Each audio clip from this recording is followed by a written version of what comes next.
I'm going to ask you to say a few words about Texas. The first person there was the first person I saw on television was you, actually. And you've worked great with the governor, who's terrific. And you might want to tell a little bit about the trials and tribulations, but we appreciate the job that you and everybody have done. You had people there as fast as anybody's ever seen, so really appreciate it. We all do, and maybe you could say a few words. Sure. Well, thank you, Mr. President. I want to thank you for your leadership. Texas is strong, and the people of Texas are incredibly strong. They've gone through something that is absolutely horrific, and it is heartbreaking to watch these families suffer the way that they are. As soon as this flash flooding event happened, you know, the governor has activated his emergency responders. Nim Kidd is his emergency management director, who is incredible, and has immediately worked with the local first responders to get help to individuals and get them evacuated, put requests into me. We deployed, sir, right away, as you know, because you and I were talking a lot during this time, the Coast Guard. We also had some assets out of Customs and Border Protection. Our BORTAC teams went in and helped with rescues and clearing debris so that we could get roads open and people get the help that they need. I think when I got there the most, sir, that day, as soon as I arrived on site, was getting a briefing from all the emergency responders, was just how unified they were in focusing on the fact that we're there to save lives. They were there to rescue people, find people who were still alive, and to reunify them with their family members. We as a federal government don't manage these disasters. The state does. We come in and support them, and that's exactly what we did here in this situation. FEMA went to an enhanced level immediately, but as soon as you signed the major disaster declaration, we were able to get them resources and dollars right away, just like you envisioned, through state block grants to help them with cleanup. And we're still there in presence, and FEMA's been deployed, and we're cutting through the paperwork of the old FEMA, streamlining it much like your vision of how FEMA should operate, and it's been a much better response to help these families get through this terrible situation. We still are looking for people.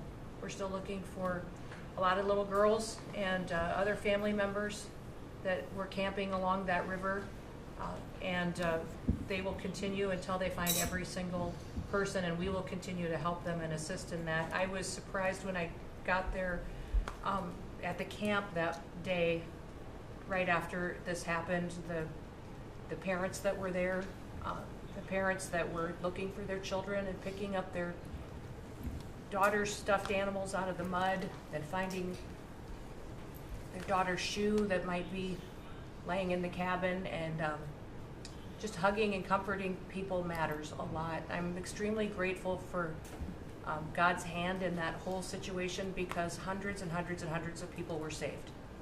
And this is a time for all of us in this country to remember that we were created to serve each other. God created us to take care of each other. And that when we do that, we are happier, we are more fulfilled, and we can walk alongside people on their worst day and help them get through it and come out the other side, knowing that we can continue to live a life that God has purposed for us. So they're grateful for you. Several times the day after the flooding, you and Melania were on the phone with me, and I want to thank you for that. And that meant the world. I was able to tell many of those folks that I had been visiting with you, and that you had said, whatever they need, Christy, let's deploy it and get it down there and be helpful. And on Sunday, when the families were waiting at a church to identify their children's bodies, Franklin Graham and I called in and prayed with the families and read some scripture with them, and he was incredible in making himself available to that as well. We'll be back down there in a couple of days and continue to do all we can, but this is an unprecedented event. It really is. There's been tragedies like this around the country, but everyone is unique in different situations, and the response the federal government had supporting the state through this, I'm proud of the people that stepped up and immediately came. The Coast Guard, when they came in, they had a difficult time even getting the aircraft in and landed. They had to try several times in the weather to get it in and deploy. And I think we've heard about, our one Coast Guard member that was responsible for saving over 165 people, but that entire crew did incredible work. And all the first responders there did incredible work. And I know people are getting tired now, but they're getting reinforcements and volunteers are showing up. And I just want to commend the governor and his team for being the leaders. And they're so thankful that you're letting them make the decisions and manage the response like it should be. And then us supporting them with the resources of the federal government. We've already deployed dollars to the state, much like the block grants that you've talked about. Right. So they're grateful for that, sir.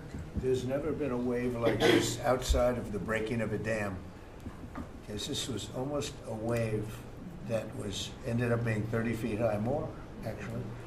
Now with the dam you can understand it, but this approached almost with that speed. When you see a dam break, it's not a pretty sight. It wipes out everything, and this is the kind of thing that built up so fast. And it's happened 2 or 3 times before over the years, but not to this extent. But tell them when you met the father who was picking up the daughter's clothing. And I had walked through so the sad. cabin where all the little girls died, and I had kind of fallen apart in there, but I walked out of the cabin, and a gentleman was standing there, and he said, that man over there needs a hug. And so I walked over to him, and I hugged him, and I said, do you work here? And he said, no, my little girl was in that cabin. And he said, and I just found her best friend about an hour and a half ago. She had passed away. And he just fell apart. And so then we just hugged and talked for probably an hour about that. But then there was the grandpa was there looking for his granddaughter as well. There was a dad there of one of the counselors. The counselor was alive, but she was dealing with the fact that she had hung on to some of these girls and was trying to keep them out of the floodwaters, and had gotten hit by something and had lost 2 of the girls, and wasn't able to hang on to them, and was going to live the rest of her life thinking about that moment when she wasn't able to hang on to these girls. But these parents were picking up their kids' belongings out of the mud and throughout the camp and putting them in bags. And then one of the dads said, I knew 50 of these girls here.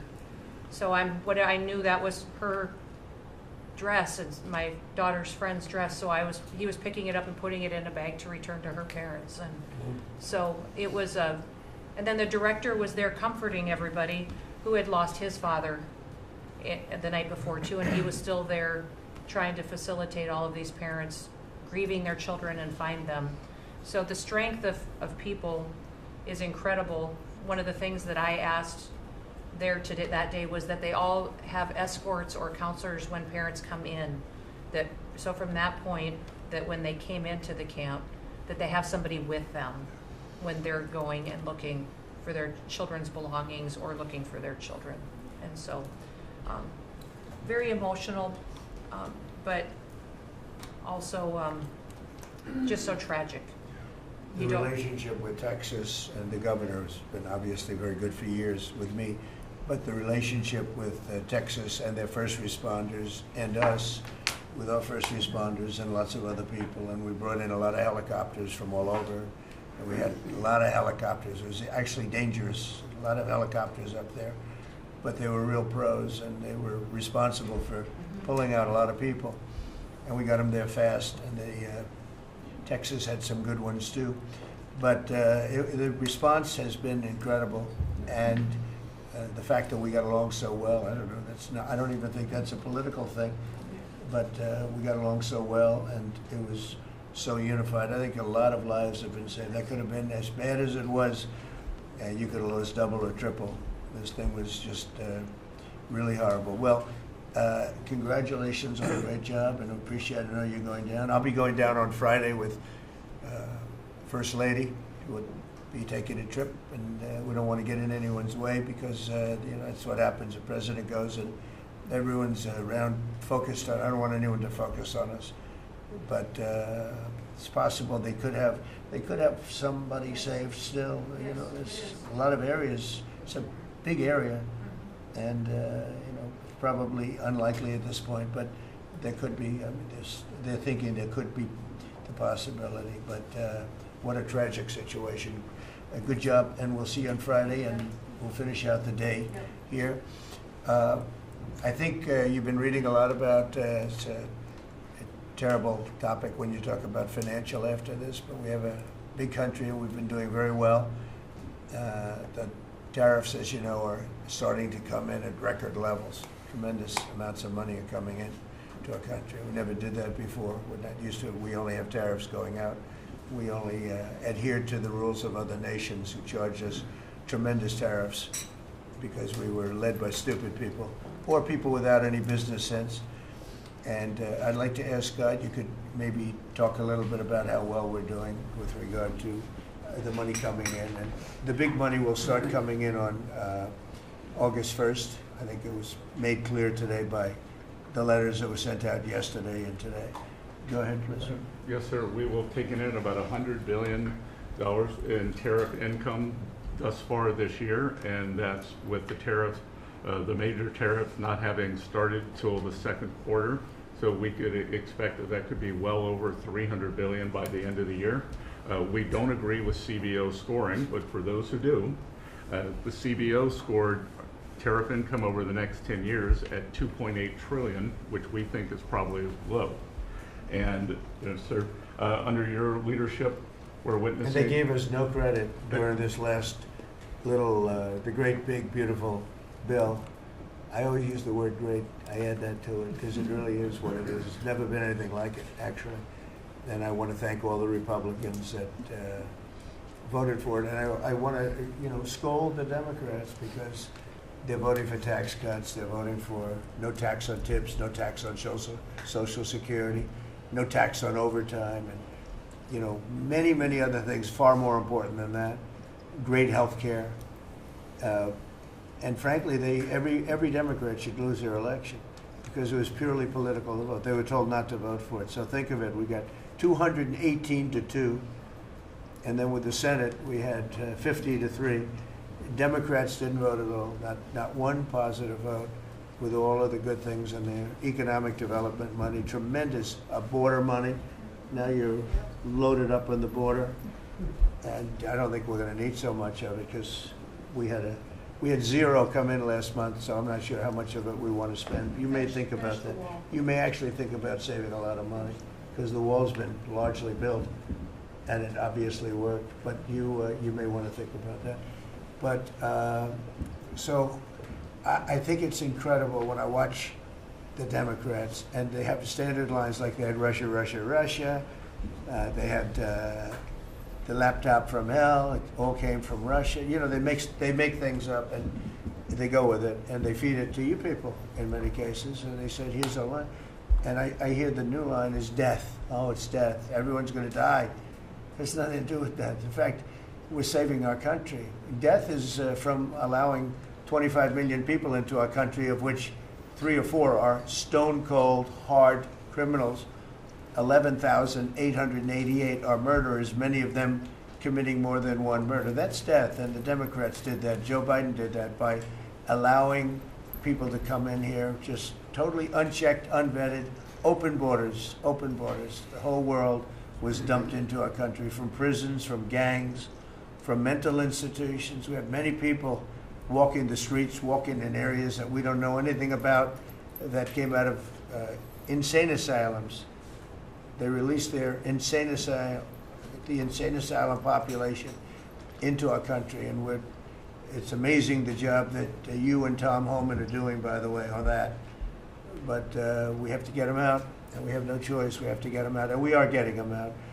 And so, Pete, you want to tell them about our great military and how well we did with respect to the bombers and the B-2? When we had the pilots here 2 days ago, and they were incredible people. Go ahead. Yes, sir.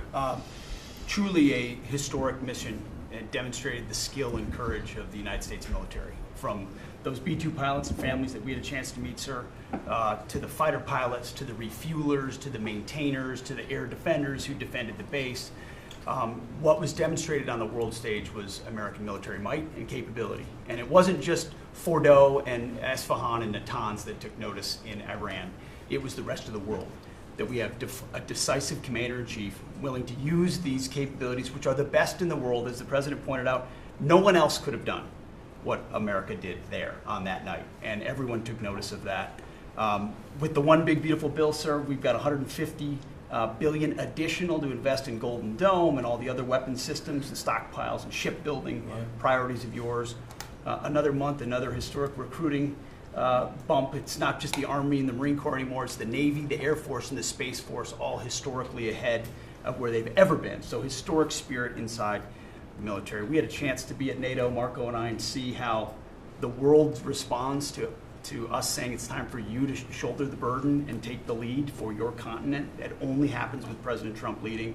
And we're proud to be a part of what's going on at the border, sir, with now a 4th national defense area where we're helping get to that number 0 and securing the border. But that mission, Operation Midnight Hammer, re-established deterrence. It reversed what happened in Afghanistan. You saw the debacle of what Biden allowed to happen in Afghanistan and what that did to our image. President Trump said, with Operation Midnight Hammer, we're reestablishing American leadership and deterrence, and we're proud to be a part of it, sir. And our so-called enemies were watching. They watched every minute of it. They watched. There was very few people that weren't watching, actually, but they watched every minute. It was a perfect military performance, the likes of which we haven't seen in a long time. I mean, if you compare that to the same country, the hostages from years ago, Jimmy Carter, it was unfortunate for Jimmy Carter. He was a nice man, but with the helicopters going down, the sandstorms, the prisoners, they got captured, then the election and the prisoners and Reagan and all the problems. It was nothing but problems. And that was a failure. And ours was not only the pilots, I mean, those machines flew for 37 straight hours. They didn't stop. They went skedaddle. You know the word skedaddle? It means skedaddle. They dropped the bombs, and somebody said, skedaddle. Let's get the hell out of here. And every bomb hit its mark and hit it incredibly. And as you know, the Atomic Energy Commission said it's gone. That place is gone. We had a lot of fake reporting, mostly from CNN, where the scammer writer, a writer for CNN, who should be fired, by the way, she was involved with the 51 fake intelligence agents, if you remember that. She did that story, created a story out of it. She created a story out of the laptop from hell, saying it came from Russia, but it actually came from Hunter Biden's bedroom, or worse. Just a scammer, and she's still at CNN, which is pretty amazing. But we'll ask you a question about her. But they came up with this concept that maybe the attack wasn't that good. Maybe it, and I saw it happen right after the attack. I saw this person on CNN. I like to watch the enemy. You learn from the enemy. And I watch, because you have to know where they're coming from. And I watched her say, Anderson, you know, I'm hearing stories that maybe they didn't hit their target. Maybe it wasn't that good a hit.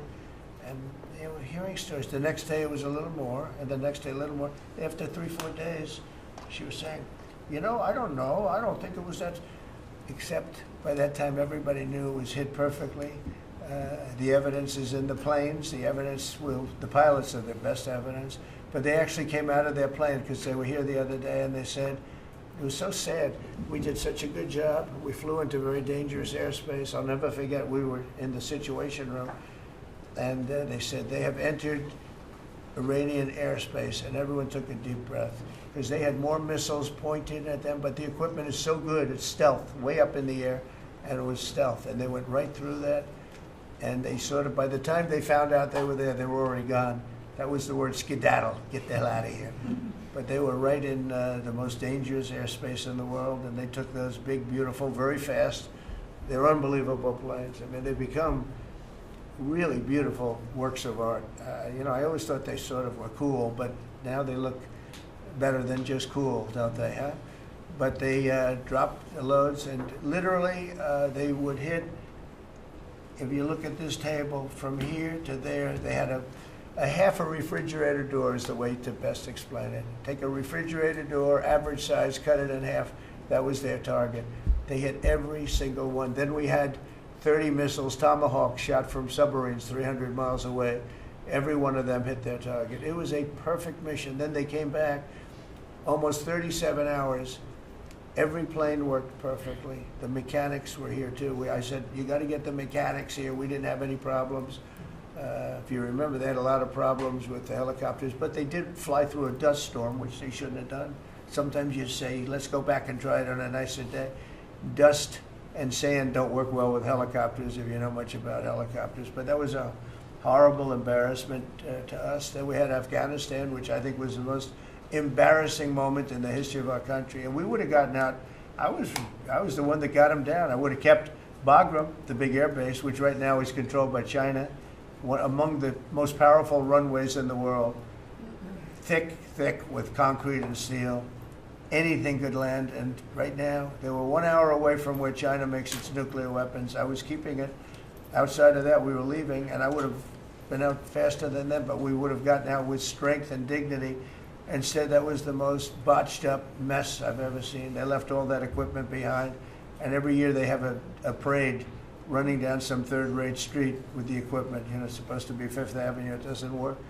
But with all that equipment that they left, they should have taken every ounce of it. I was taking every ounce. I said every screw, every bolt, every nail you take out of there. And Millie said, I remember one time, sir, we're better off leaving the equipment. Why? Well, it's cheaper. I said, cheaper? You mean it's cheaper to leave a $150 million airplane rather than flying it into Pakistan or India or someplace, or just flying it straight home? It's cheaper. Yes, sir. That's when I knew he was an idiot.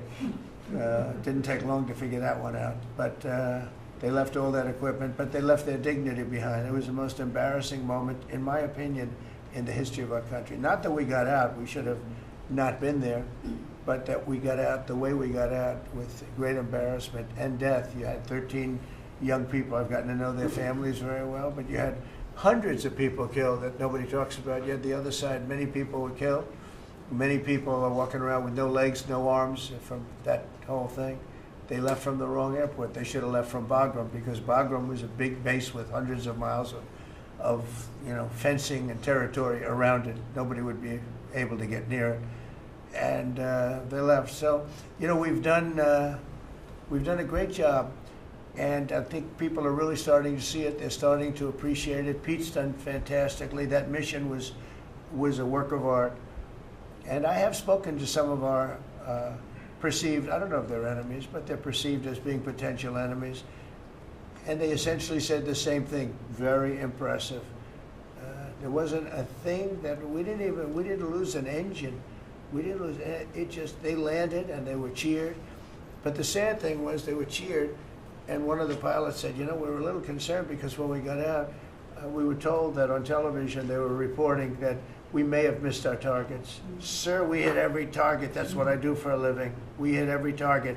In fact, when the bombs hit, a yellow haze came over the horizon that I've never seen before. It just lit up the whole horizon, brighter than the sun. It was like looking into the sun. He goes, we hit our target, because you know what that was exploding. And but they were a little downbeat because they listened to that fake CNN reporting and the fake New York Times. They worked together to try and say that it wasn't perfect. They couldn't say they missed. All they could say is, maybe it wasn't perfect. And you ought to fire that reporter immediately. You should fire her. Real fake. And so I just want to congratulate those pilots. And a lot of people don't like bringing things like that up. I do. I always like confronting, because otherwise the public doesn't know that you're a bunch of crooked people. But they know, they've learned, and the media has to straighten out their act. The media is down to 17% approval. You got to do a little better than that. It's important for the country that you do better. I think they ought to make a lot of changes. I think changes are going to be made to the media, but it's hard to have a really successful country if you have a corrupt media, and we really have a corrupt media, and nobody really knows why. I mean, why would you want to have open borders and criminals pouring into our country? Why would you want to have men playing in women's sports, transgender for everyone? You'll have to figure that out. But some of you don't. I mean, I'm looking at some people, they love the country, but I look at other people and they can't. But we're really proud of our military. It was, and the people that maybe don't like us or want to play games with us, because I think that had you not had the situation in Afghanistan, I don't think Putin would have gone in. I think when Putin looked at how stupid and incompetent that operation was, he said, wow, this might be a chance. And we're dealing with him now too. We're not happy with Putin. I'm not happy with Putin. I can tell you that much right now, because he's killing a lot of people. And a lot of them are his soldiers and their soldiers, mostly. And it's now up to 7,000 a week. And I'm not happy with Putin. Okay, any questions? Yes. Yes, sir. You just said that you're not happy with Vladimir Putin. Is there anything that you plan to do to act on that feeling of Well, I unhappiness? wouldn't be telling you. Don't we want to have a little surprise? You know, one of the things we did with the attack is that, and you asked that question, I didn't mean to be rude, but I'm in a rude because I'm looking at some of these crooked people up here, so I'm rude, but your question was asked very nicely. But one of the things we did is we went over every fact. We wanted to get every fact straight. We wanted to have the distance straight, the number of pilots straight. Everything had to be correct, because this was a very important mission. If we failed on this mission, it was beyond the war that, obviously we had with Iran and Israel, and a lot of hatred, a lot of years and years of hatred, centuries of hatred. People have never seen anything like it. So we wanted to be correct with all our facts. So what I was doing is just asking, it would be great if the media would be correct with their facts. That's all we ask for. So go ahead. So finish it up. Oh, yes. Just returning back to Russia, if there's anything that you would signal about your displeasure with them. Well, I'm very unhappy with them. There's no reason for this. It's turned out to be tougher, but it's only tougher. And I will say the Ukrainians were brave, but we gave them the best equipment ever made. We gave them the anti-tank busters that knocked out tanks. I mean, you just aim them in the direction of the tank and the tank is gone. We gave them missiles, the latest and the greatest. They were able to shoot down a lot of things that would have normally wiped out. Probably would have been a very quick war. It would have been a war that lasted 3-4 days, but they had the benefit of unbelievable equipment. And Europe gave them too. We gave them far more because Biden shouldn't have done that. He should have equalized. We should have given them the same, or we should have given actually less than Europe. It affects Europe much more than us, but we're in there for over $300 billion. Europe's in there for over $100 billion, but still, Europe gave a lot. And I will say this, the Ukrainians, whether you think it's unfair that we gave all that money or not, they were very brave because somebody had to operate that stuff. And a lot of people I know wouldn't be operating it. They wouldn't have the courage to do it. So they fought very bravely. But we gave them the best equipment in the world. We make the best military equipment by far. There's nobody close. You look at other equipment from other countries, it's not even close. That's why everybody wants to buy our equipment. And that's why we're going to step up these contractors now that make it. And they're brilliant, but they make it too slowly. And we have to step them up, Pete, and let them make it at a much higher rate. Unfortunately, we have to do that. But if you look at our Patriots, if you look at our Tomahawks, if you look at our, what we do with tanks is, you wouldn't want to be driving a tank. You would feel nice and secure. But they are javelins, they're called.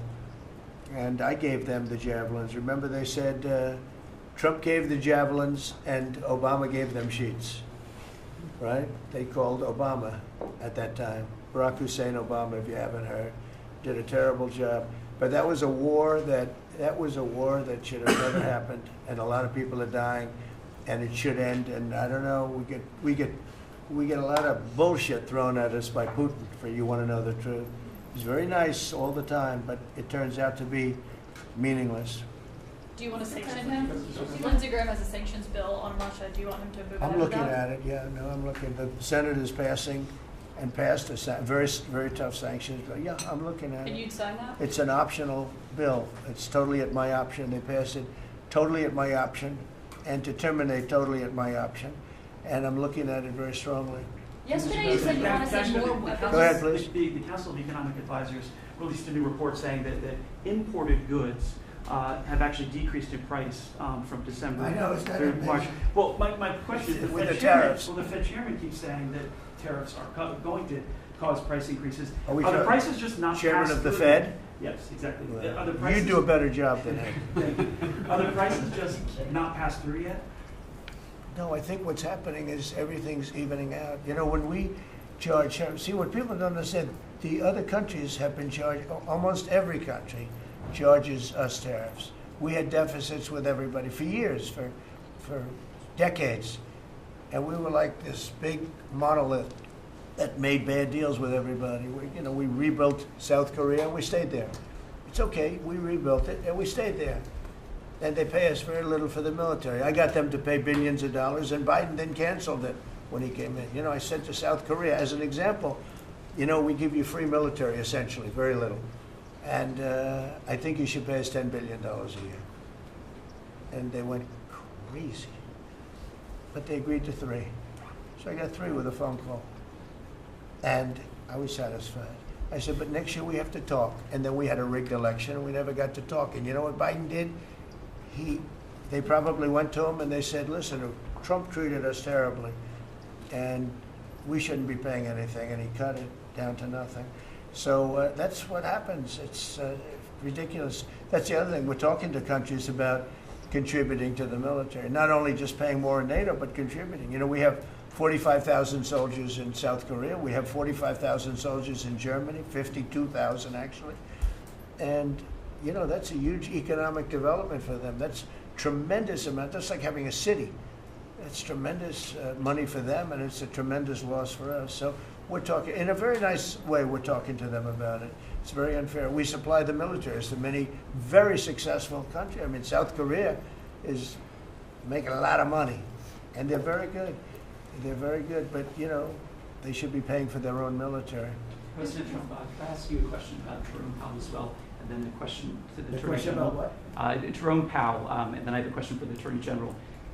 Jerome Powell, who you've been pressuring to lower interest rates, he's facing accusations of lying to Congress, which is a potential crime about the Well, opulent. then he should resign immediately. We should get somebody in there that's going to lower interest rates. Do you want congressional Why don't you Republicans to call look for into- his resignation? Do you want congressional Republicans to investigate and It's pursue okay and with punish? me. I think he's terrible. I think, look, we're paying, I call him Too Late. T-O-O, Too Late, like Too Tall Jones for the Dallas Cowboys, right? Too late. He's always late. But he wasn't late with Biden before the election. He was cutting him like crazy. It didn't help too much, did it?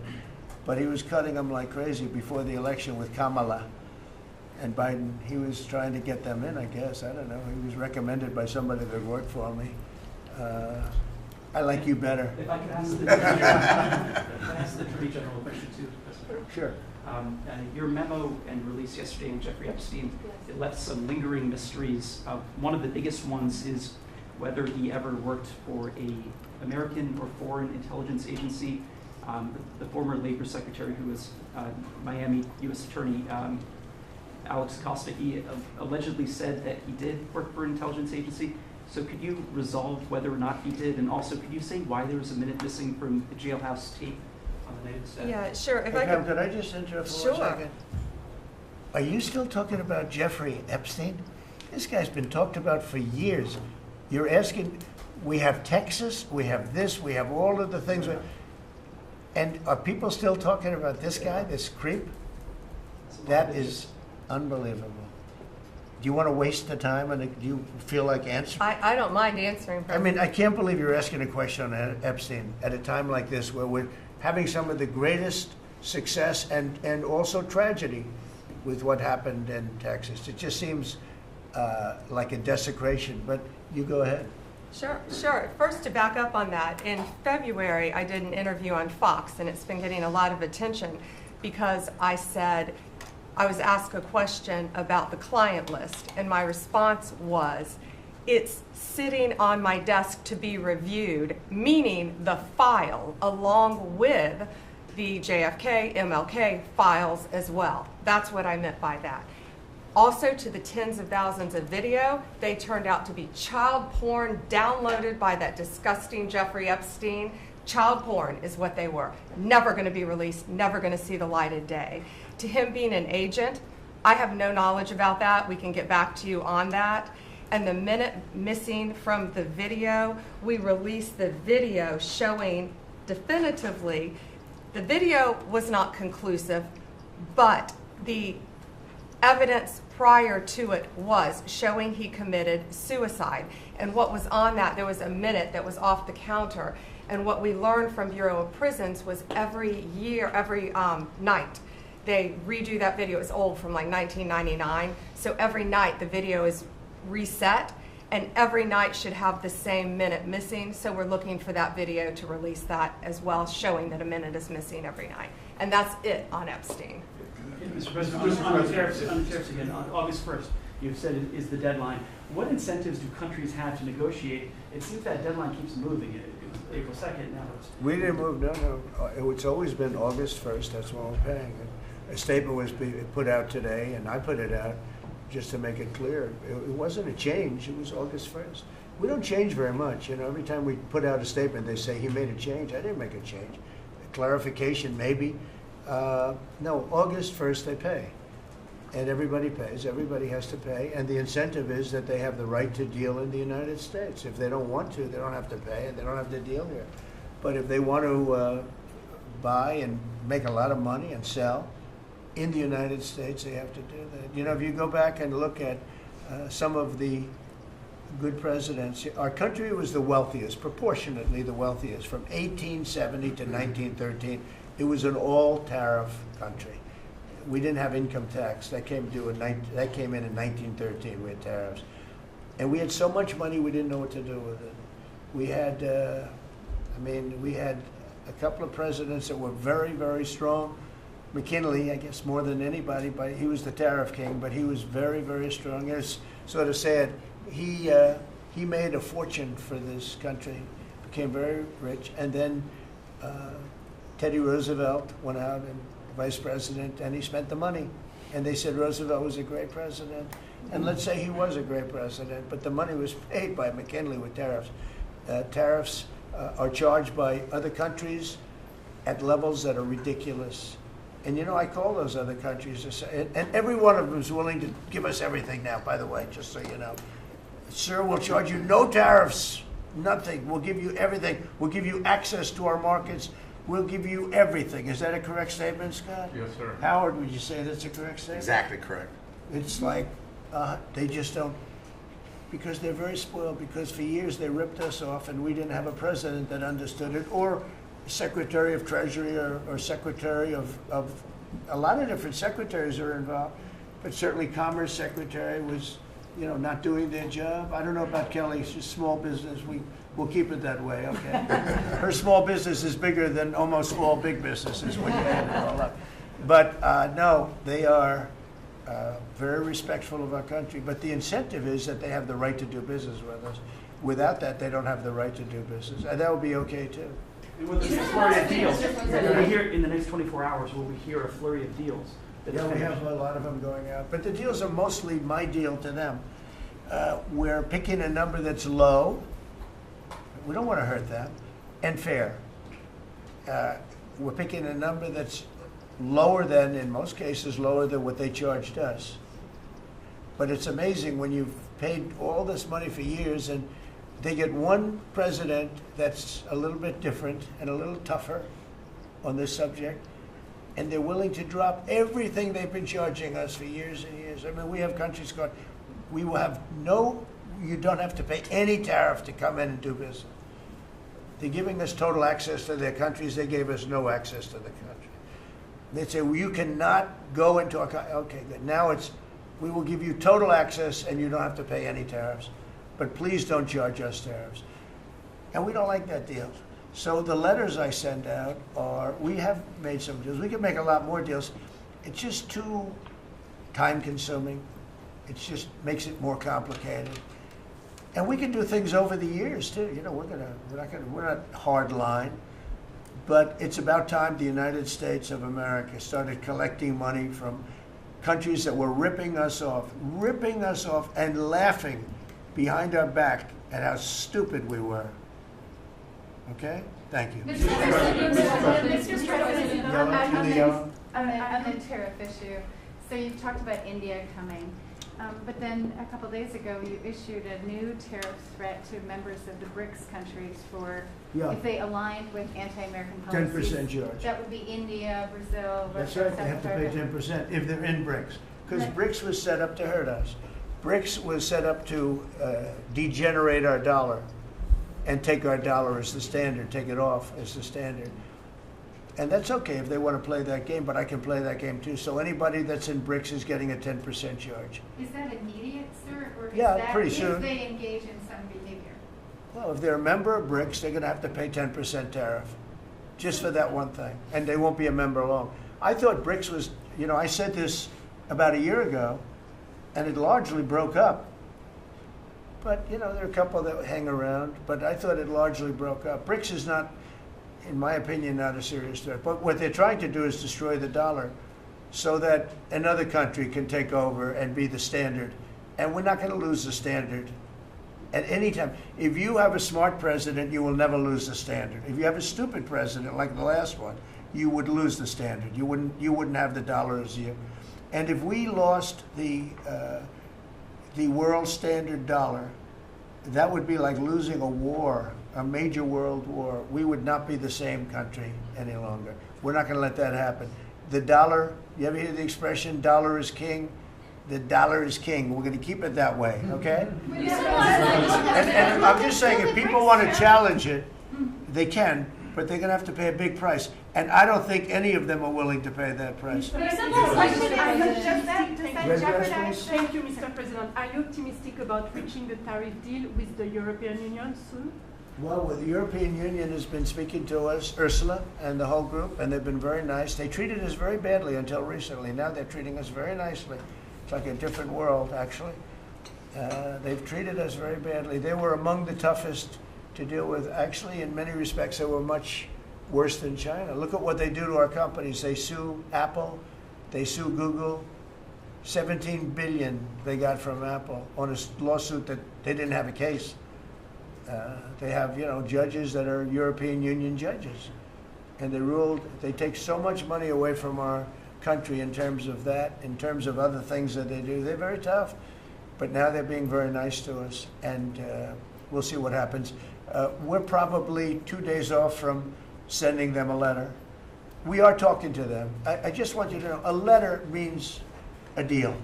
A lot of people said, we got 200 countries. We can't meet with 200 countries. We have a few trusted people that know what they're doing, that are doing a good job, but you can't do it. You have to do it in a more general way, but it's a very good way. It's a better way. It's a more powerful way. And we sent them a letter. You read the letter. I think it was well crafted. And mostly it's just a little number in there. You'll pay 25%, 35%. We have some at 60, 70. Those are ones with massive, where we have massive trade deficits because they've treated us very badly. But I would say in every case, I'm treating them better than they treated us over the years. Don't you agree with that? I do. I could have done much. I could have been much harsher. I don't want to do that. We want to have relationships, but in every case, they treated us far worse than I'm treating them. I'm treating them very good. I could go higher with the tariffs, but I don't want to hurt them. That's why when you just read it, you come up with the number. It's so incredible that prices are actually going down. Just so you know, when I got in, everyone said, "Oh, eggs are going through the roof." That was the first. I was in for about 4 days, and they started screaming at me about eggs. They said, "That's Biden's problem." I didn't know about eggs, but eggs went up about 5 times. You did a fantastic job, and we ended up shortly getting. In fact, for Easter, they said, "Go out and buy plastic eggs. You can't use real eggs."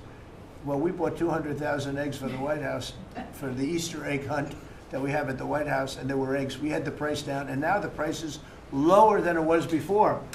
We did a good job with eggs, but we did a good job with groceries. Our prices are down in this country. A big part of it's oil. The oil, you had a couple of places last week. You had $1.99 for oil, for gasoline. Nobody thought they'd see that. I want to get it lower if I can, but we've done a good job. You've done a very good job. Do you want to say a couple of words about that, you and Chris, about what's happening with energy? Well, absolutely, but I would say on the pricing side, President Trump, the fact that you've endorsed and supported a policy of energy dominance That sends a signal to the market that we're going to have more supply. You talked during the campaign about inflation being a country buster. You've broken in the back of inflation in 6 months among all the other things you've accomplished. We have no inflation. And we've got, heading into the 4th of July, these were the lowest gas prices at the pump in 4 years. And again, for Americans, this is like hundreds of billions of dollars that stay in their pockets because we lower the price of gas at the pump. But when we lower the price of energy, it lowers the price of food, it lowers the price of the clothes you wear. It's the biggest thing. It's the biggest thing. It's like a big tax cut. When you get energy down, every 50 cents is like a massive tax cut, and we've gotten it down much below that. You know, we had great energy, great low prices, everything else. When the election turned over, I'm trying to be nice about it. It turned over, shockingly, but nevertheless it happened. Energy started going up, and it went up really bad, and then he went back to the Trump policy. The problem was they didn't know how to do that, and he lost it. He lost that sucker. That big sucker was out of control, and his energy prices went way up, and that's what caused it. But it was also stupid spending. They spent money like, they used to use the term drunken sailors, but I won't use that term.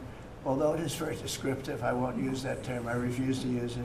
But they spent money at levels that nobody had ever seen before, and trillions and trillions of dollars wasted on the Green New Scam, greatest scam in the history of our country, other than maybe Russia, that might have been. But the Green New Scam was the single greatest scam in the history of our country, and continues to be, but it's weakened badly. It's hobbling along because people are they're finally getting it. But they spent trillions of dollars on the Green New Scam, getting nothing for it. Devised by a couple of young people that weren't even good college students, you know? Not even good students. Check out their marks. Can you Yeah? clear Mr. something up, Mr. President, on what you said last not night? for CNN. You said you The want to last, send Not more for the CNN. last, Go ahead. the You last said you jobs send report, more in the arms last to jobs report, Ukraine. Mr. President, in the last jobs report, the manufacturing jobs actually lost 7,000 jobs. When will the investments that you've been talking about have an effect Well, on they're manufacturing? building the plants now. About 7 have started. We're going to have hundreds started within a short period of time. Lee Zeldin, who may be the most important man in this room, I'm sorry, but he's the one that gets the permits, whereas he's the one that has to get the permits for the plants and the factories, and permits that used to take 5 years, he's getting in record-setting times. AI, we're leading China a lot in AI, and if we go with this, you know, I'm allowing the plants to build their own electric. I'm allowing them to become an electric utility, so they can produce their own electricity, because we need double to be successful with AI, which is the biggest thing now. We need double the electricity that we have, which is hard to believe. We need even more than that. And they're building plants with their own electricity substations. They don't have to use the grid. And anything they build extra, they're putting into the grid. So we're supplying the grid with brand new electric sources. And you know, it's funny, when they came to see me, they never even asked for that. I told them about it. The reason they didn't, they thought that was an impossibility. You're not allowed to build your own electric. These are massive investments that are being made in building electricity for their plants. And they're going to have, I think, Doug, a lot of electricity left over. And that electricity is going to be passed into the grid and give us no more, you know, like you look at California. They have blackouts and brownouts every week. They're totally out of control. They have a really incompetent governor. Where's Chris? Is he here? Do you want to speak to the subject? Yeah, I think a huge thing in the One Big Beautiful Bill, Mr. President, because of your leadership, is the ending of these subsidies, as you call them, the Green New Scam. That saves our country $500 billion over the next 10 years. But American taxpayers were paying twice. They're paying that money, $500 billion in the subsidies, and they were paying more expensive electricity price. If you subsidize something, you should at least lower the cost of it. But in this case, we were subsidizing something and paying more for it.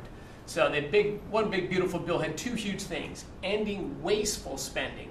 Wind, solar, and batteries combined are 3% of U.S. total primary energy. 3%. For $1 trillion, another $500 billion coming. That's just not a good investment, hurting our businesses, hurting our consumers.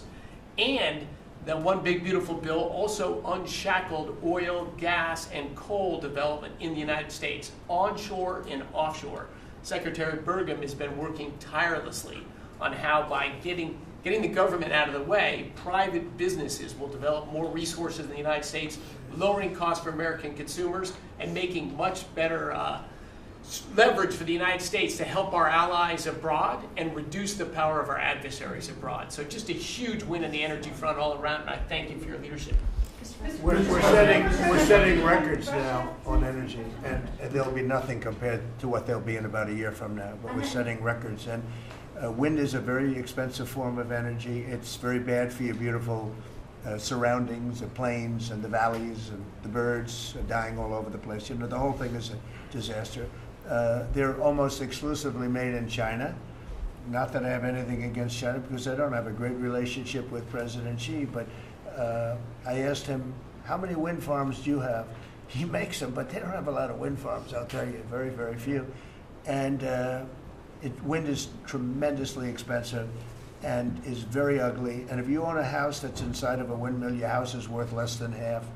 And you hear noises. And interestingly, in New England, you probably read, where for 50 years they had 2 wells washed up, 50 years. And last summer, they had 14 washed up. Now, I'm not saying that's the wind farm that was built, but maybe it is, right? Probably is. It's tremendously expensive, and it can only be done with subsidy. You know, I know a man that's in that business, and one of the biggest in the world actually runs a company that builds these stupid windmills. And he said, I hate the business because it's the only energy where you need subsidy. He said, energy shouldn't need subsidy. You should make money with energy. So wind.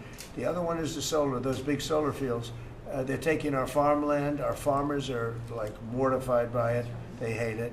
It's very, very inefficient and very ugly too. You know, probably better than a windmill, but you go around and you see all these things that are 3 miles long by 3 miles wide, and you say, what the hell is that?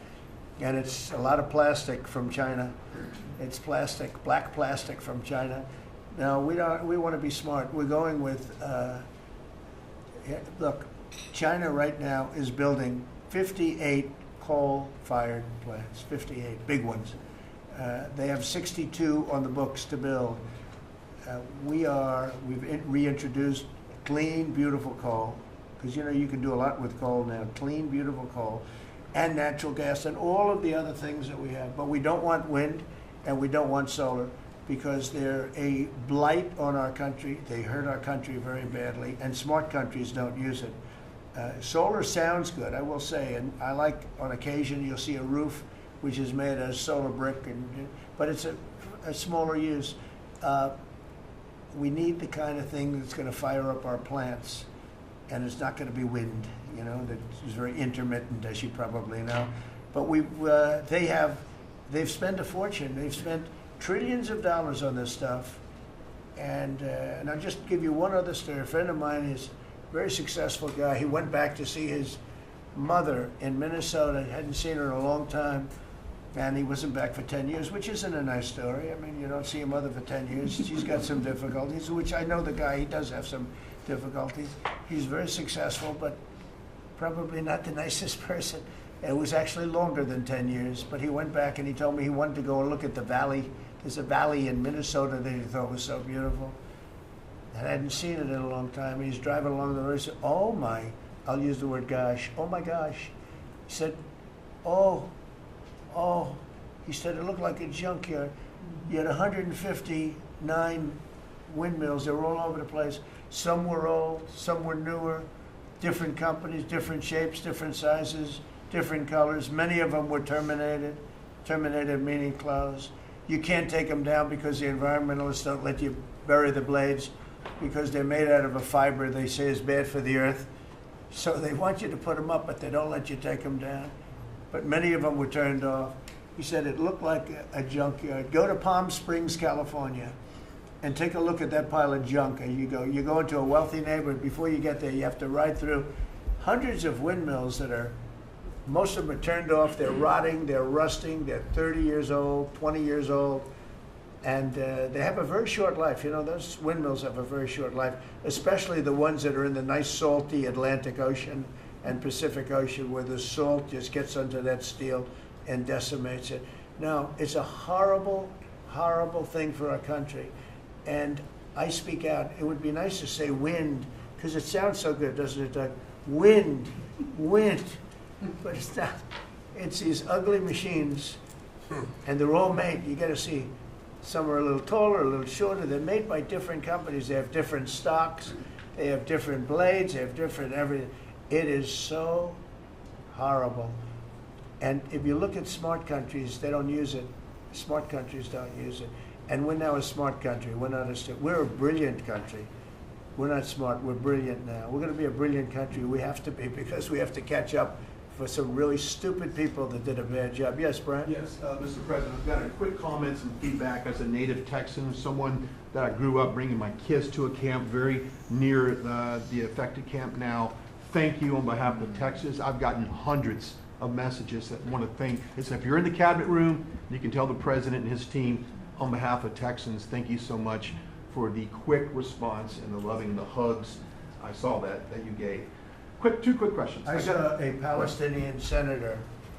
His name is Schumer. He's a great Palestinian. No, he's a Palestinian. He's become a Palestinian. He's abandoned the Jews. But I saw him say, it's Trump's fault. Yeah, that's right. It's Trump's fault. He was actually, do you ever see John Lovett's The Liar? Where he goes, yeah, I went to Harvard. That's right. This was Schumer. He goes, yeah, it's Trump's fault. That's right, it's Trump. I actually saw that stupid guy try and blame it on me, and I said, man, that's a tough one to take. But his career is limited, because I hear AOC is going to beat him, and she's no bargain either, by the way. Go ahead. Well, I'm just saying that's an example of an America First team effort to get this country back. So that's what America First looks like for the viewers watching us at home. My two questions. Looks like we have a rogue judge, an Obama-backed rogue judge that is attempting to block the funding to Planned Parenthood, which the big, beautiful bill cuts off the funding to Planned Parenthood. Any plans to challenge that? Okay. Absolutely. Yes, I we're on figured it. you'd say. We're on it. And I texted, I believe, I talked to yesterday Secretary Lutnick and Secretary Besson. I reached out to you to let you know that we were on it in the big, beautiful bill. Wonderful. And then my I second... let her handle that question. You noticed?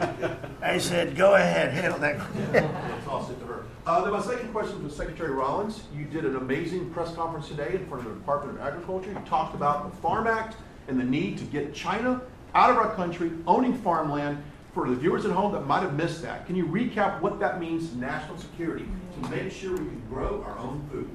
Well, thank you, Brian, sir, if you don't mind. Yes, this morning Secretary Hegseth, Secretary Noem, and Attorney General Bondi and I had a press conference at the USDA. I just happened to have a chart in case it came up, but obviously the Chinese owning of farmland in our country is a massive national security issue. And for the media, you can see the yellow is where all of the farms have been purchased over the last number of years, and the red is around all of the military bases where that farmland has been purchased. So this is a massive national security issue. The press conference this morning included 3 of our greatest governors as well, Sarah Sanders from Arkansas, Jim Pillen from Nebraska, and Bill Lee from Tennessee. The states have begun taking a leadership role to ban the purchasing of China farmland. Obviously, Congress needs to step up and catch up, and we're going to be working alongside of them as well. We had some of our members, great members of Congress there, but it is time, and I think that this morning was symbolic of many things. The first of this administration working every day to effectuate President Trump's leadership and unequivocal support of America First. But second, just how close we are as a cabinet. I don't know in any other administration that you'd have 4 cabinet members at the USDA on a Tuesday morning when it's about 110 degrees outside with the sun beating down on us talking about, sir, your vision. So I think it was a great day. It was just the start. There's an executive order coming and some other things coming behind that. But protecting America's farms isn't just about protecting our farmers. It's also about national security. So that's what we discussed this morning. I do want to say that I think we have had a really good relationship with China lately. And We're getting along with them very well. They've been very fair on our trade deal, honestly. And I hope we're going to have a great relationship. It's a big, strong, powerful country. We're more powerful than they are. We have much better military equipment than they do. But we are getting along with them very well. I'm getting along with President Xi very well. We speak often. And with all of that being said, and I understand what you're saying, but I think we're getting along with China very well. Mr. President, you want to send more weapons to Ukraine, as you said last night. Last week, the Pentagon paused some shipments of weapons to Ukraine. Did you approve of that pause? We want to put defensive weapons because Putin is not, treating human beings right. He's killing too many people. So we're sending some defensive weapons to Ukraine, and I've approved that. So who ordered the pause last week? I don't know. Why don't you tell me? I think that's a question for the Go Pentagon. ahead. Mr. Yeah. President, on immigration, the Secretary, the Agriculture Secretary, did say this morning that undocumented workers would not be covered by any amnesty of who are working on farms. You had said maybe that the ISA folks won't go after those folks on farms. So which is it? There's no amnesty. What we're doing is we're getting rid of criminals, but we are doing a work program. Do you want to explain that, please? Yeah, this morning we talked about, of course, this was a top of mind question. This morning we talked about protecting the farmers and the farmland, but obviously this president's vision of no amnesty, mass deportation continues, but in a strategic way, and then ensuring that our farmers have the labor that they need. Secretary Chavez-Derimer has been a leader on this. Obviously, this comes out of the Labor Department, but moving toward automation, ensuring that our farmers have that workforce, and moving toward an American workforce. So all of the We've above. got to give the farmers the people they need, but we're not talking amnesty. Lori, do you want to say something about that? Thank you, Mr. President. On this, thank you, Secretary Rollins, how important this is never to displace the American worker. What the Department of Labor is doing is focusing on what the law entails now, being more modernized, more streamlining, to work through the H programs. We're going to have a concierge approach to that, where we have developed a new office to answer the need of our farmers and ranchers and producers, and not to displace the American worker, and follow within the law now. And that does not include an amnesty program at all. And we've seen that working, and we'll continue to have that roll out. On the other topics that we've somewhat talked about, the jobs numbers, Mr. President, 4 months in a row we've seen those jobs numbers increase. That's an exciting time for our manufacturers. That was asked earlier. We know it's going to take some time, but through that deregulation process that Lee and I are working on as well, the Department of Labor has rolled out 63 new deregulations that we're going to be moving through. In the first Trump administration, it was successful with over 30. We've just rolled out 63 new ones in order to double down on those manufacturing companies, to let them know that we have signaled through this process that we will assist them in getting the workforce that they need. It's an exciting time. That one big beautiful bill, that was the signal to my former colleagues in Congress to get this done. It's been an important time. I spent time on the ground visiting 7 states in 9 days prior to that bill being passed, because it was the most pro-worker piece of legislation that we will ever see really in this country right now. No tax on tips, no tax on overtime, no tax on Social Security. That matters to the American worker, because we don't want to take their money and give it back. We want them to keep more of their hard-earned dollars in their pockets currently, and that's what they're excited about. And as I move forward with those tariff talks, I heard a company, orthopedic company in Indiana, say to me, for the first time since you have taken office, Mr. President, their increase in their bottom line by 8% since these tariff talks have happened. Not one company has said the president is not doing a good job. These tariff talks are working. They're feeling it on the ground. The media has told a false story, because what's happening on the ground is positive, and that's what we're seeing in these jobs numbers. So I really, through the Department of Labor, to come in behind all the secretaries and build this workforce is going to be key to the American worker. So thank you for what everybody did this last week. The One Big Beautiful Bill is a doubling down of this, and we're going to see these workers start to grow. And that apprenticeship program is going to be working. That's we'll right. have that It's gonna 1 be million great. apprentices across the country. We, as you know, we're building plants all over the country now, which you weren't building any plants 4 years ago. You weren't building anything. But those plants, when they open up, it's going to be, you'll see numbers like you haven't seen ever. I don't think in history you'll never see numbers like what we're going to see in the very near future. Many of them are building the plants Some are just starting right now. You know, it's a brand new administration. But, and they wouldn't be here except for two things. November 5th, the election, and the tariffs. And frankly, I guess the election was more important because of the tariffs. I mean, another person wouldn't have done this. But they're coming in because of the tariffs. They have to, they're not going to pay 25, 30, 40, 50%, 70 and 100%. And we'll be announcing something very soon on pharmaceuticals. We're going to give people about a year and a half to come in, and after that they're going to be tariffed if they have to bring the pharmaceuticals into the country, the drugs and other things into the country. They're going to be tariffed at a very, very high rate, like 200%. We'll give them a certain period of time to get their act together. But they were all here, now they all left. They went to other places because we allowed, people that sat in this room allowed it to happen. And I don't allow it to happen. The people in this room don't allow it to happen. So we're going to be announcing pharmaceuticals, chips, and various couple of other things, you know, big ones. We did steel, as you know, they're 50%. We did aluminum, 50%. Lumber just came out. Why don't you announce copper? And we did cars. And now, today we're doing copper. Copper and lumber. What would that tariff be on? The sectional tariff? I believe the tariff on copper, we're going to make it 50%. 50%. Any breakthroughs in See, I'm glad he Gaza? didn't question it. Any I breakthroughs? sort of said, I sort of just sort of thought, what would that be? It's a quick one. I didn't have much time, but he agreed with me.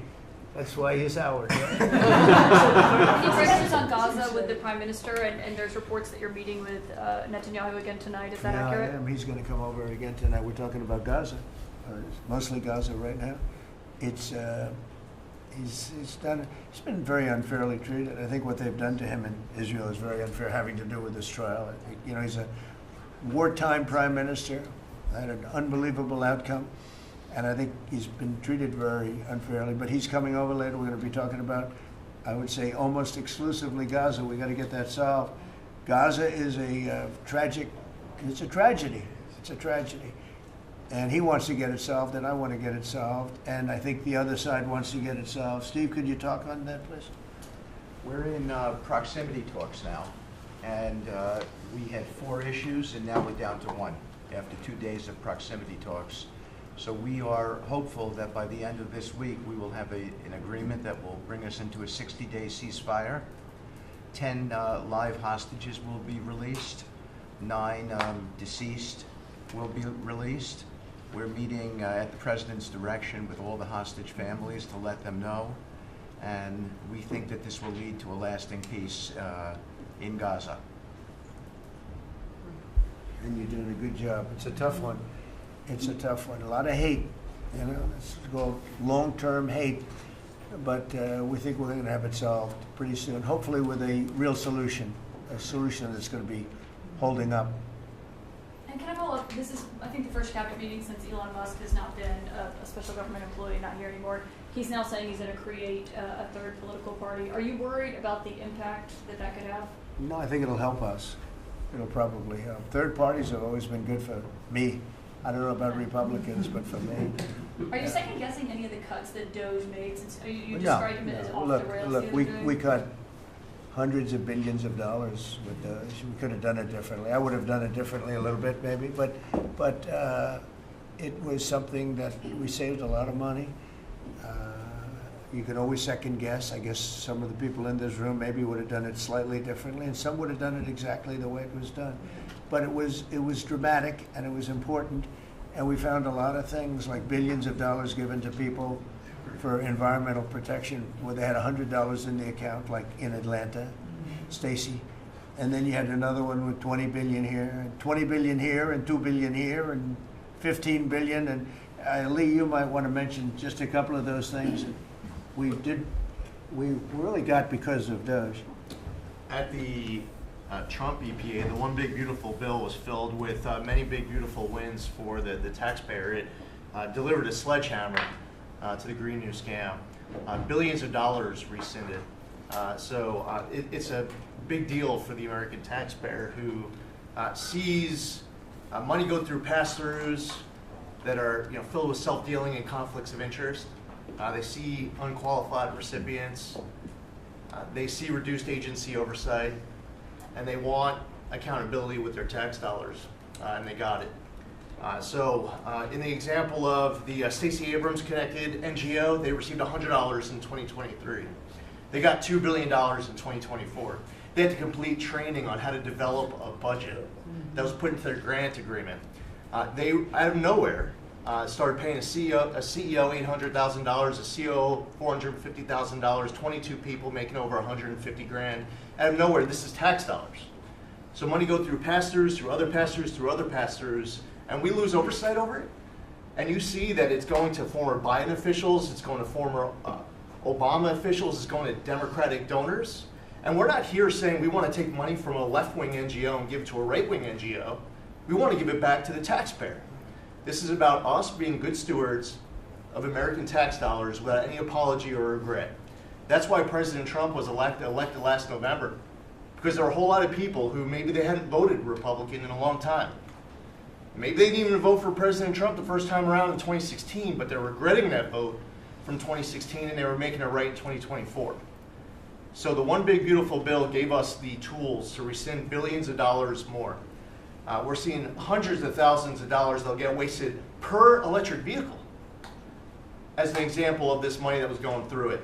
They gave $50 million to a group called Climate Justice Alliance. They say that climate justice runs through a free Palestine. The Biden EPA gave $50 million to a group that says that climate justice runs through a free Palestine. We say that if you're going to spend $1 in the name of remediating an environmental issue, then spend $1 on remediating an environmental issue. We say that we can protect the environment and grow the economy. We want to help grow more baseload power in this country. So why is it that it took this long for this team to get assembled, to be able to fix the mess that we inherited? But gosh, we love showing up at our jobs every single day, first thing in the morning, because all day long we get things done for the American taxpayer. And Congress did its part last week by passing the One Big Beautiful Bill to deliver this accountability and to cut off the Green New scam. So maybe it's a bad day for Stacey Abrams. Maybe it's a bad day for all those well-connected Democrats getting paid off. But you know what? God bless America. Because at the end of the day, President Trump is here, J.D. Vance is here, and the greatest cabinet ever assembled to deliver that much-needed and highly demanded accountability. Mr. President, That was a very good answer.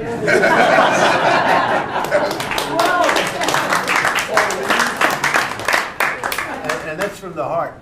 That's from the heart. On Ukraine, the Ukrainians have asked the International Court to go after Russia for using toxic chemicals in the fight. Germany and Germany and the Netherlands have had intelligence saying that. What does U.S. intelligence believe, and what do you believe about the use of chemical weapons? And would you agree that that's a case for the court? Well, I'll ask John maybe to discuss it if you'd like, John. Well, Mr. President, obviously chemical weapons, if it's documented in its use, it's illegal. It's against all international laws of armed conflict and treaties. And obviously I can't share in this room with this audience the intelligence that I can share with you privately, but obviously you're not going to stand or allow for any violations of international law by anyone. That's right. Thank you. Could I ask Sean to Department of Transportation, Sean Duffy, former great congressman, very popular, decided to go out and make a couple of bucks. He made a lot. Then he got bored with that, though. He likes serving people better, the people.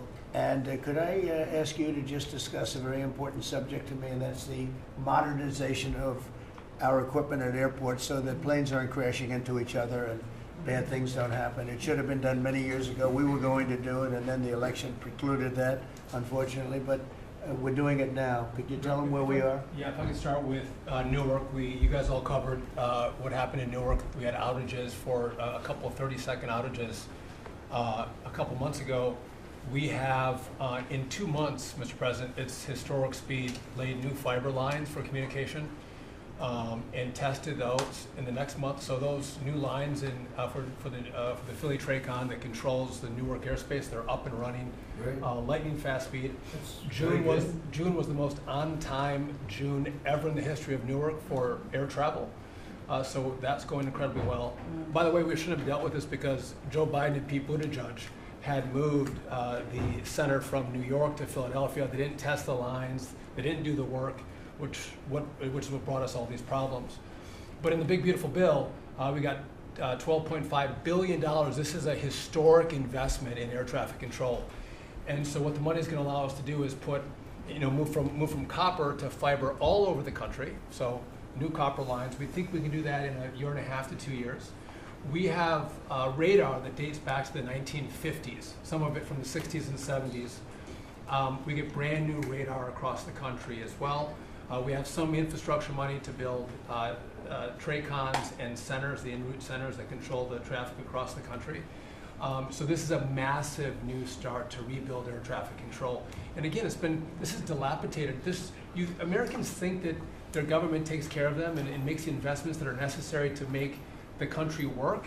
And for 30, 40 years, the investments weren't made. And so under your leadership and direction, we are making those investments. And per your direction, right now we are interviewing what we could call a general contractor or an integrator. One company to manage. It's a massive project. The FAA is not qualified to manage this kind of a project. So we are now going through the process of finding who that one company will be to manage the whole project. We'll interview those companies together and make that selection. So we'll write one big beautiful check to one beautiful company that'll be responsible for this this whole build. But if I could just make one last point, this is not enough money. We're going to need more.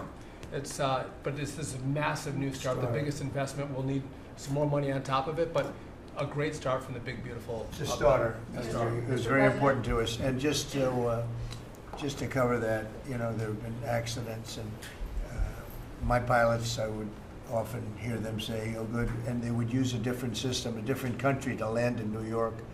They'd use the radar and other things from a different country. I said, "What's that?" He says, "Oh, our system is so bad." And I knew that. We were all set to start. And Boot at Edge came in, and what they did was so crazy, because they hooked it copper into fiber, into steel, they had all different systems. They had hundreds and hundreds of contractors, different contractors for different airports. They spent billions of dollars, and they made the system worse, because you can't hook copper into fiber. It doesn't work that way. You just can't do it. It's not doable, but they tried to do it. Didn't work out too well. And in the end, it was just a complete disaster. We want to have one great company. Now, Raytheon's going to bid, IBM's going to bid. We have 5 or 6 bidders that really are good and do this stuff. And we want one, because I know about overruns. I look at the railroad out in California, headed up by one of the worst governors in our country, who I used to get along with, actually, but he's just, when you lose 25,000 houses, and you would have had your cities burned down. If we didn't step in, Los Angeles would have been burned to the ground. But you look at that, and I said, I really know how to build, and you got to have one guy, one contractor, one great one, whether it's IBM or Raytheon is good, but you have 4 or 5 that are really, really great, and they're all bidding against each other. But you don't want to have one doing the wire, and one doing the digging, and one doing the demolition, and then they're all saying, they all blame each other because they're saying they were late, and therefore you have to pay me millions of dollars more money. I know the system so well, and we're going to have a great company do the whole thing. We're going to get a fantastic price. Maybe we'll get them, they're very big and very strong, and maybe we'll get them to make a contribution toward getting it done at the right price. But we're going to have a great system. When we finish, we will have the best system on earth, done by one of the 2 or 3 best companies. There are only a few companies can do this. This is not. But if you would have seen what this other group did, they were going crazy. They had, I heard 3,000 contractors. And then when it all came together, guess what? It didn't work. It's a disaster. So we're going to have in a pretty short period of time, so it'll take us about 2 years to build it. And we'll have a contract given out probably over the next couple of months. We have some great bidders, some great companies that want to do the job. You're going to have great air traffic control. Yes, can I just make one last point on this? So the last administration signed a contract with an American company to fix the copper to fiber, and that contract was a 15-year contract. The system is failing today, but that's how idiotic and incompetent the last administration was. And under your leadership, we're saying, listen, we don't have time. We don't have 15 years. We don't have 5 years. We have to do it right now. And so the president always talks about on time and on budget. We have embraced that. We are going to be on time and on budget. And by the way, you mentioned a train out in California.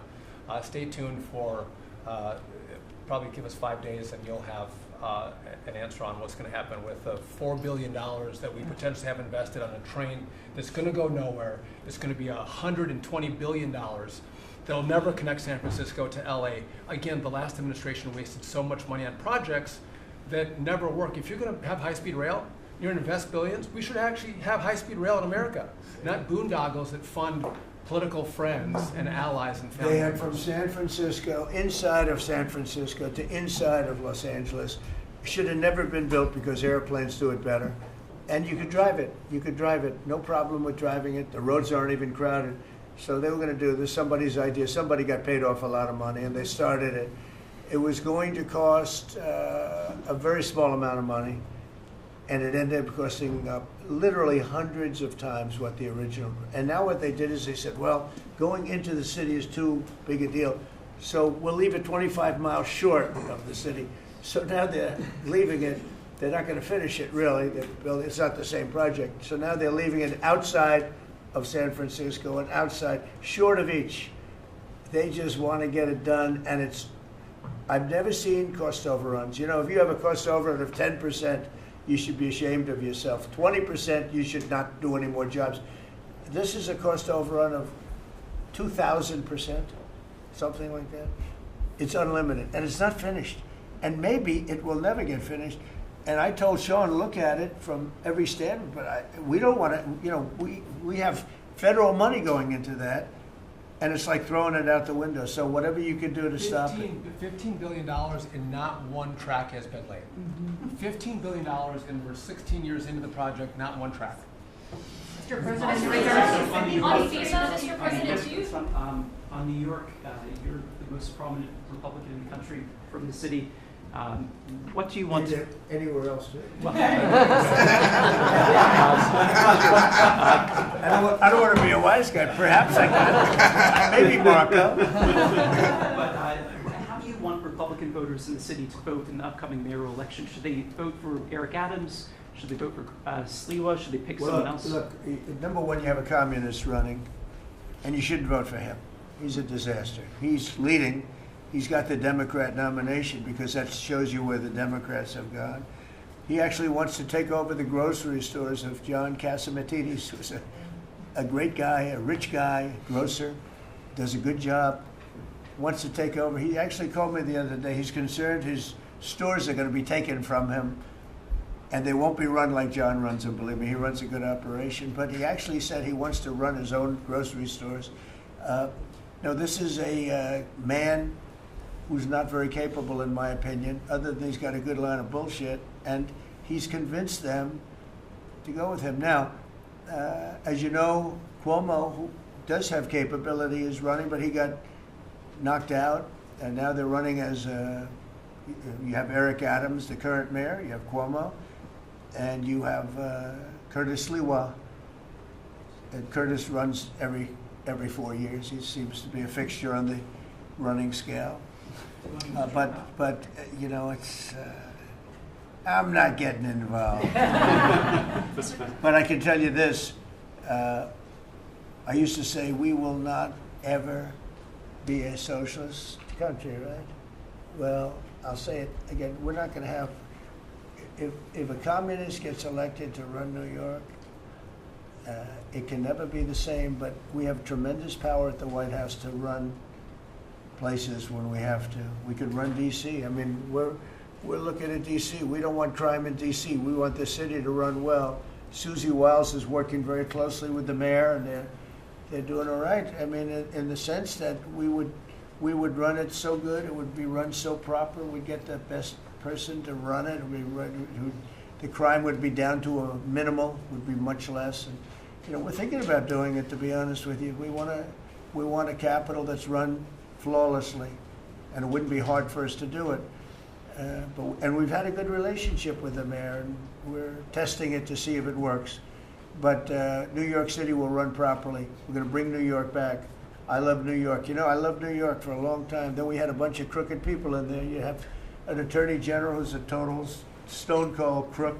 New York State, Letitia James, a total crook. All they do is want to go after political opponents. They do what's ever expeditious for them. She's the one that took out Cuomo because she wanted to run for governor, and then she ended up getting 1% of the vote. She polled at 1%. She dropped out, went back to Attorney General.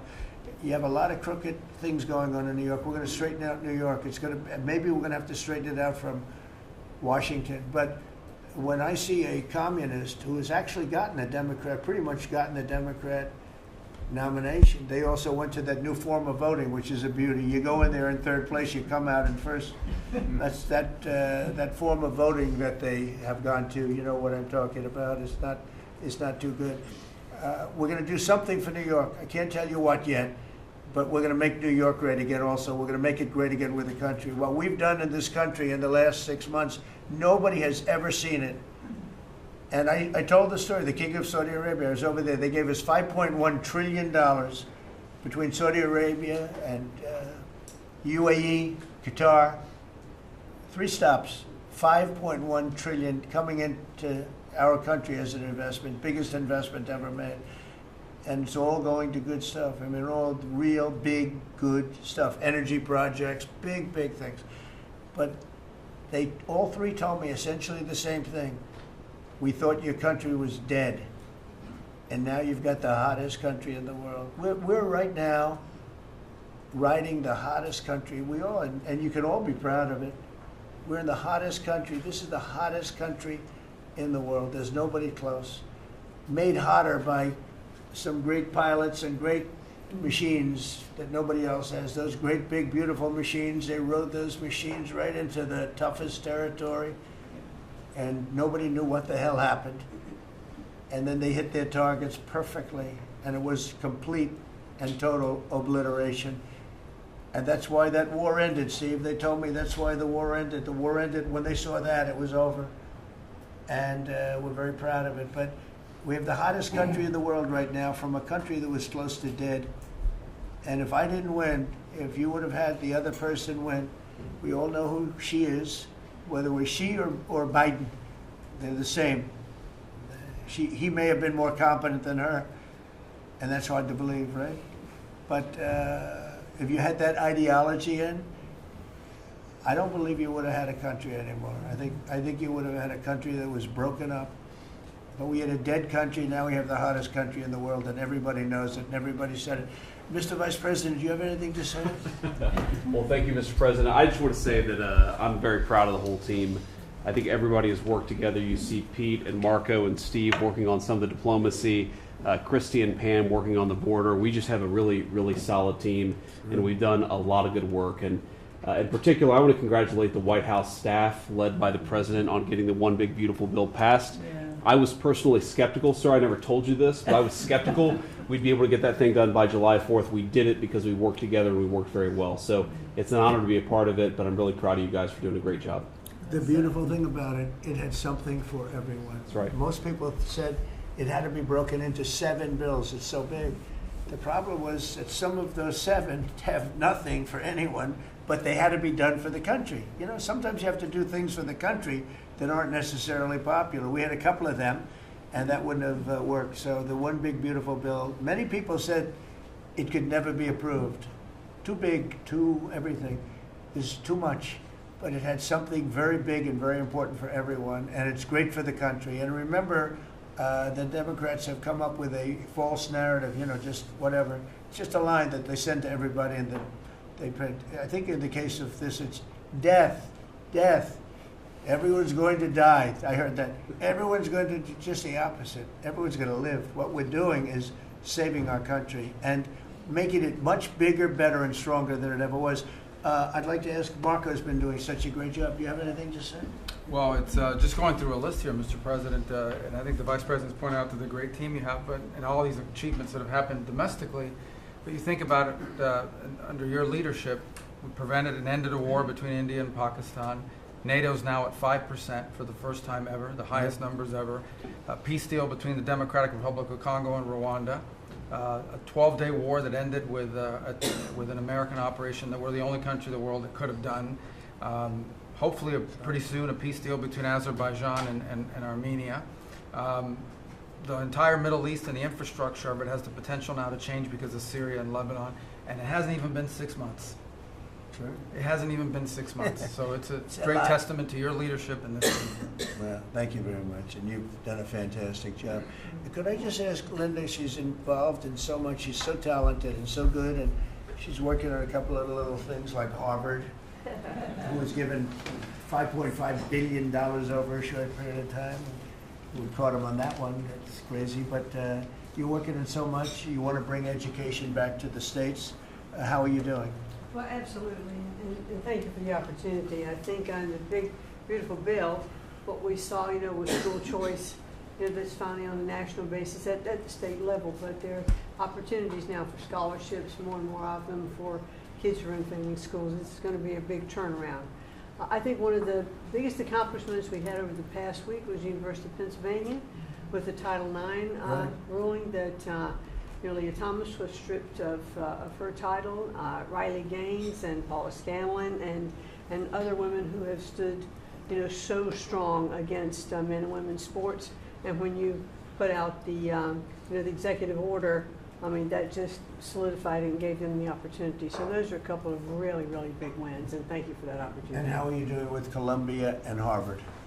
We're negotiating hard. I think we're getting close to having that happen. It's not wrapped up as fast as I wanted to, but we're getting there. Okay, good. And you've done a fantastic job. Thank you very much. It's been a good team. Yep, All the team you have a great around team. this table, a lot of people who helped with that. That's right. Thank you very much. Maybe just in closing, we spent a lot of time, effort, very little money on this room. This is called the Cabinet Room. It's been here for a long time. And it had some pictures that were not many of them and not very good ones. And I actually spent time in the vaults. The vaults are where we have a lot of great pictures and artwork. And I picked it all myself. I'm very proud of it. That's Andrew Jackson, great Andrew Jackson.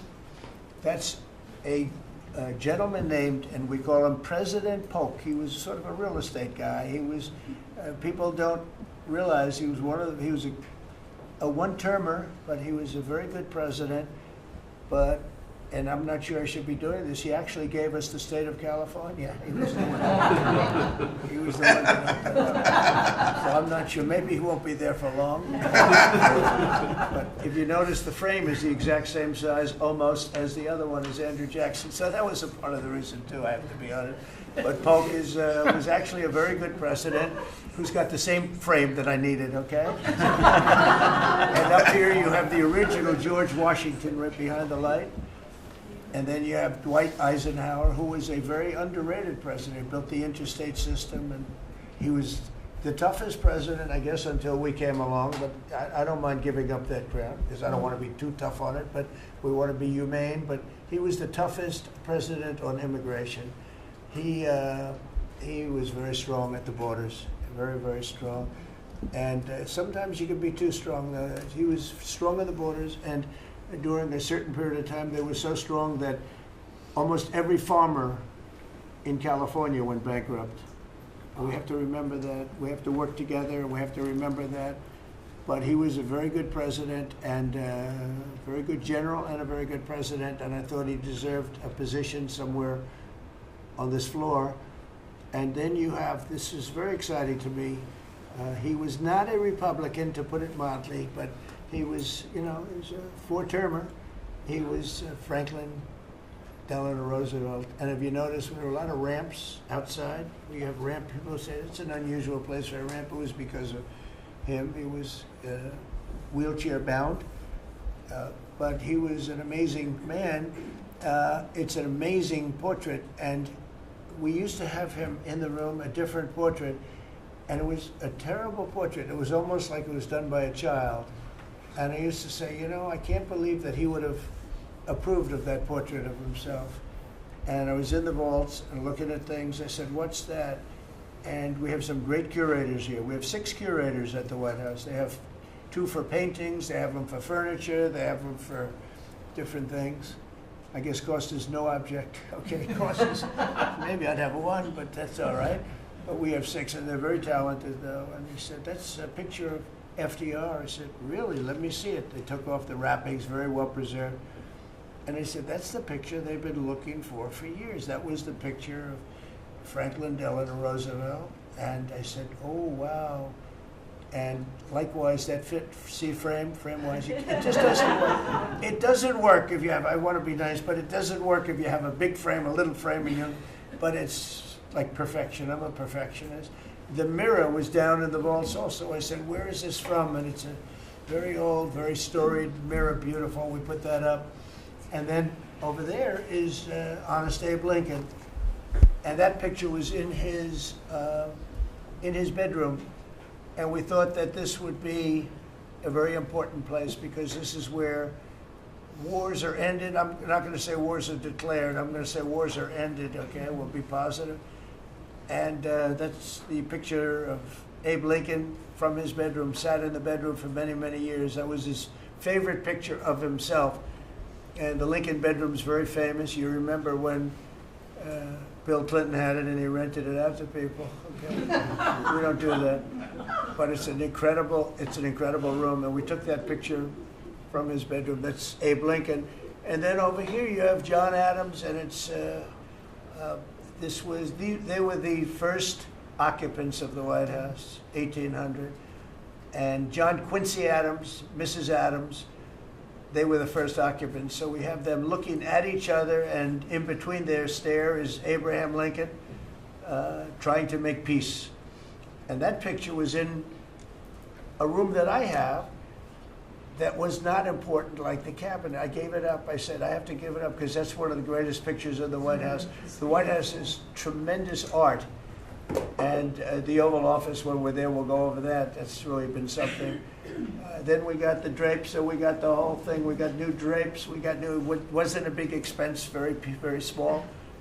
And we took some of the chinaware and silverware and trophyware, they call it, from the vaults, and we had it cleaned up, hadn't been shined up in 100 years. Some of this has sat in the vaults for over 100 years, amazing. Over 100 years. Many of the pictures that were put up in the Oval Office as an example, those two as an example. So he was president. They moved in 1800, and he won the election, I believe, in November of 1800, John Quincy Adams. And we thought that would be, he was considered to be a good president, and he was the first occupant of the White House, so it sort of made sense. And I love the frame of those pictures. Look at those frames, you know, I'm a frame person. Sometimes I like frames more than I like the pictures. And we have the flags of the Marines, and Space Force now has its own flag. I'm very proud of Space Force, but the Army, Navy, Air Force, Marines, Space Force, the whole thing.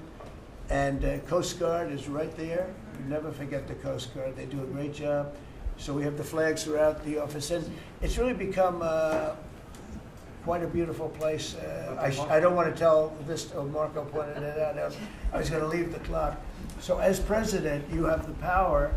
If I go into the State Department or Department of Commerce or Treasury, if I see anything that I like, I'm allowed to take it. Do you believe this? So I'm in Marco's, I see this gorgeous clock, grandfather clock, and there it is. I said, Marco. He didn't know about it. I had to read him the rule and regulation. I said, Marco, I love this clock. Look at it. It's beautiful. He said, what clock? I said, the clock that's in the other room is incredible, and nobody gets to see it there. Marco, I tried to talk him into it first, and it sort of worked, and then I had to use a little more. I said, I'd love to take that clock out and put it in the cabinet room. He said, no, are you serious? I said, Marco, I have the right to do it, Marco. And he said, all right, what the hell? So that's his contribution to the cabinet room. But it's, by the way, it's an incredible clock. And, you know, it's an important room. So you may see it again. Maybe we'll move it back someday. Anyway, so that's pretty much it. But it really is great. Here we put out, you know, these lamps have been very important, actually. Whether people love them or not, but if you see pictures like Pearl Harbor and Tora Tora Tora, you see movies about the White House where wars are being discussed, oftentimes they'll show those lamps or something like those lamps, something that looks like them, probably not the reals, because I don't think they were allowed to. This is a very important room. This is a sacred room. and I don't think they made movies from here. You never know what they do. But they were missing medallions. See the medallions on top? They had a chain going into the ceiling. And I said, you can't do that. You have to have a medallion. They said, what's a medallion? I said, I'll show you. And we got some beautiful medallions, and you see them. They were put up there. It makes the lamps look better. So we did these changes, and you know, when you think of it, the cost was almost nothing. We also painted the room a nice color, beige color, and it's been really something. The only question is, will I gold leaf the corners? You could maybe tell me my cabinet could take a vote. You see the top line moldings, and the only question is, do you gold leaf it? Because you can't paint it. If you paint it, it won't look good because they've never found a paint that looks like gold. You see that in the Oval Office. They've tried for years and years. Somebody could become very wealthy, but they've never found a paint that looks like gold. So painting it is easy, but it won't look right. And the question is whether or not we should gold leaf it. Linda, do you have an opinion? I gold leaf it. You like it the way? No, I gold leaf it. You'd gold leaf it?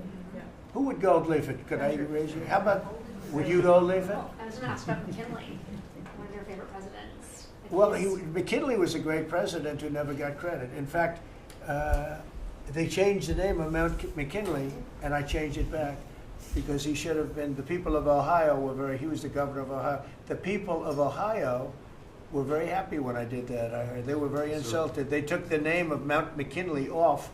That was done by Obama a little while ago, and I had to change it back. I changed it back. He actually was a great president. He was a president. He was the tariff, the most, I guess, since me. I think I'm going to outdo him, but he was a tariff president. He believed that other countries should pay for the privilege of coming into our country and taking our jobs and taking our treasure. That's the way he explained it. They took our jobs and they took our treasure, and for that they should pay. And he made them pay, and he built a tremendous fortune. In fact, in 1887, they had the Great Tariff Committee was set up in 1887 because our country had so much money, we didn't know what to do with it. And they set up a committee of, as they called them, elites, a term that we have to change because I think a lot of the people that are elites aren't elite. I think the people that aren't elite are elite, so we're going to have to maybe switch that around somehow. But they had a committee that was set up to spend the money because it was such a large amount of money at that time. It was nobody had seen anything like it, and it all came in from tariffs, and people didn't pay tax. There was no income tax system. I told you that came back in 1913. That came back and lived well for a while, and then you had the Great Depression, and then later they tried to bring back tariffs, but the whole thing was.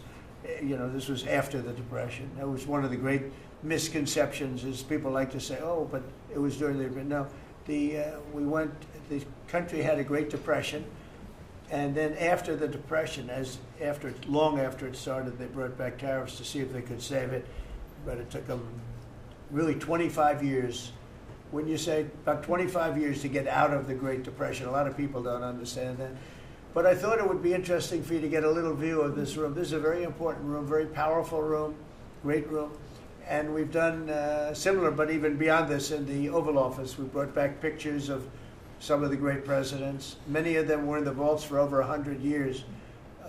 Originals all, beautiful, beautiful things. And rather than sitting in a vault downstairs for 128 years, I thought we should display that, and we did that, I think, in a really good way. We've gotten very high marks, but it's interesting. People walk into that room and they look around the room. They don't even want to talk to me. They could look at it for hours. It's funny when people come into the Oval Office. It's such an incredible. It's a sacred place.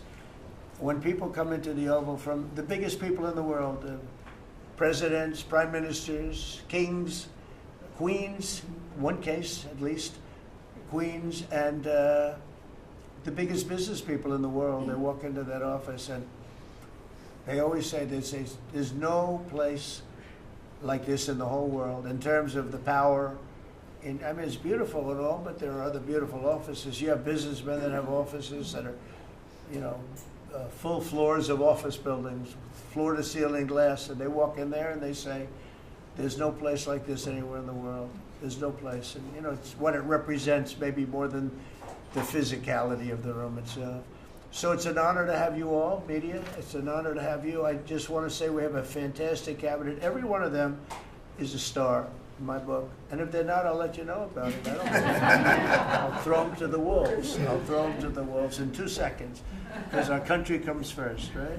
But I just want to thank you all for being here. It's been a lot of fun. Thank you very much, everybody. Thank you. Thank you, press, everybody. Thank you, press. Thank you, press. Thank you, press. Thank you, press. I'll tell you some other time. Thank you. Thank you, guys. Yeah, I will. Are we talking about next week or Yeah, next? Sunday. I'm gonna go. You're gonna bring the trophy I'll be with going you? to the game. You're Yeah, delivering the trophy. I'm gonna deliver it. They have it in my office. Yes, I know. You're right. You're giving it up?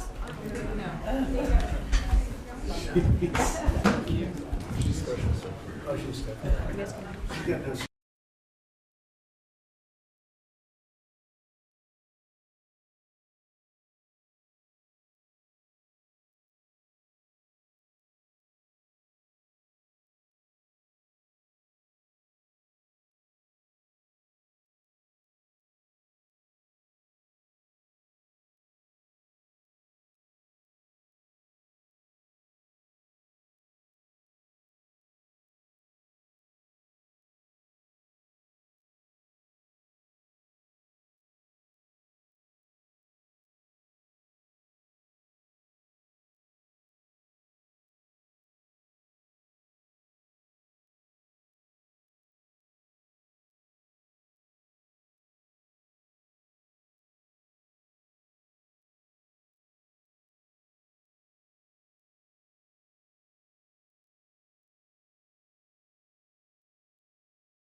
was for you in practice. You see, show sign up to that statement.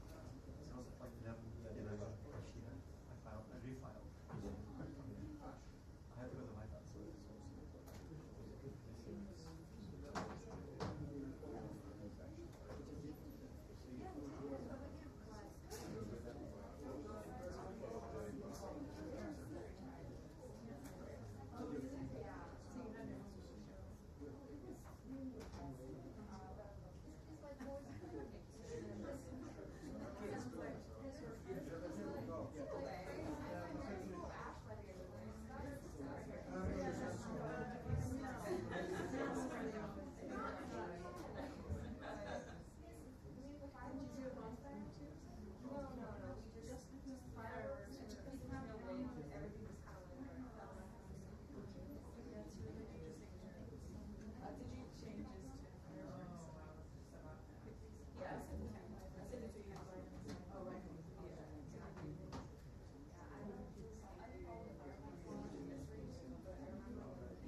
They take the long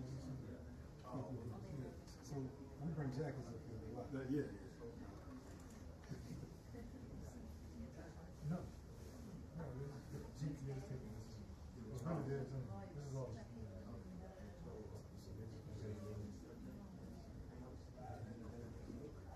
come up and take that shit. Look, the worst one is when you come up there after lunch. Right. You get up here and do it. And like, his staff be over there, and one of them be looking at you like, I'm like, come on, man. Some people be bored.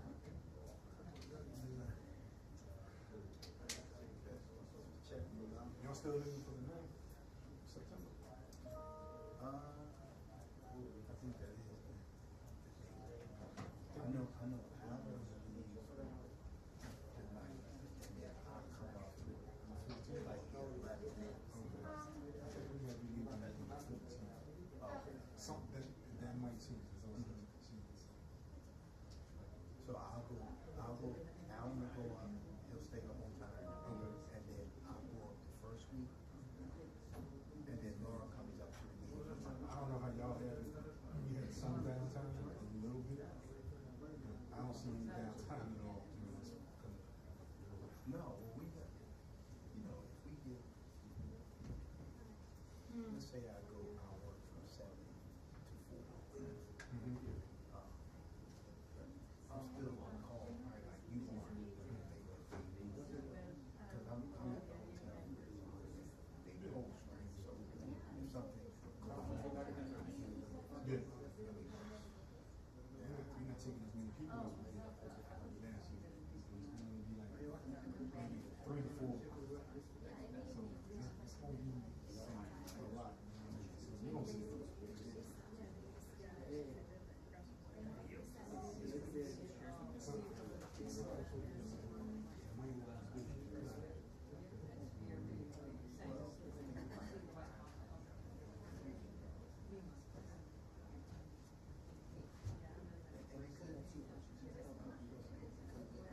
I'm just expecting it to be busy, but then the flip side is it might not work.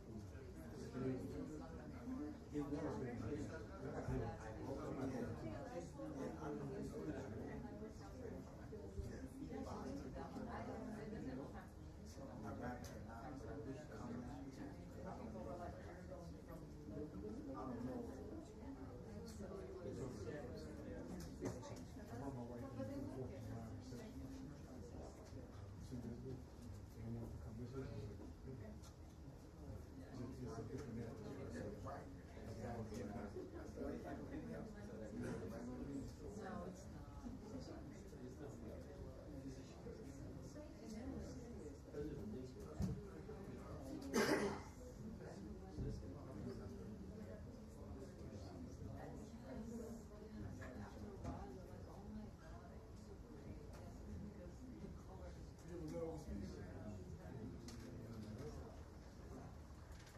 been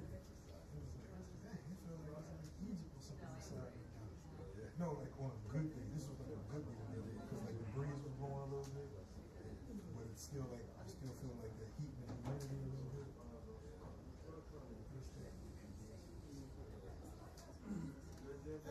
Yeah, not easy.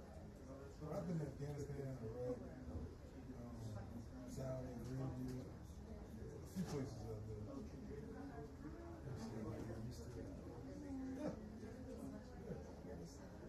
You sweat like you never sweated before. You start finding things like, I sweat. Why is stuff dripping out my eyes? Because drink some liquids and stuff, man.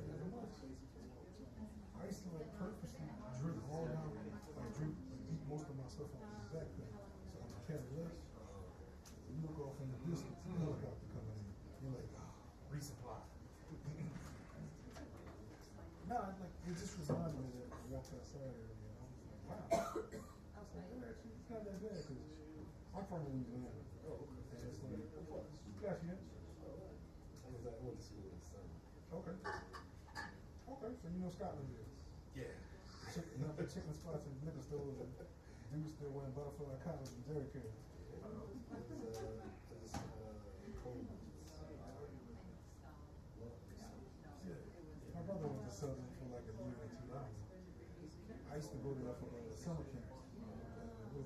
Hall. We would stay there. It was pretty cool. I did it like 2 years in a row.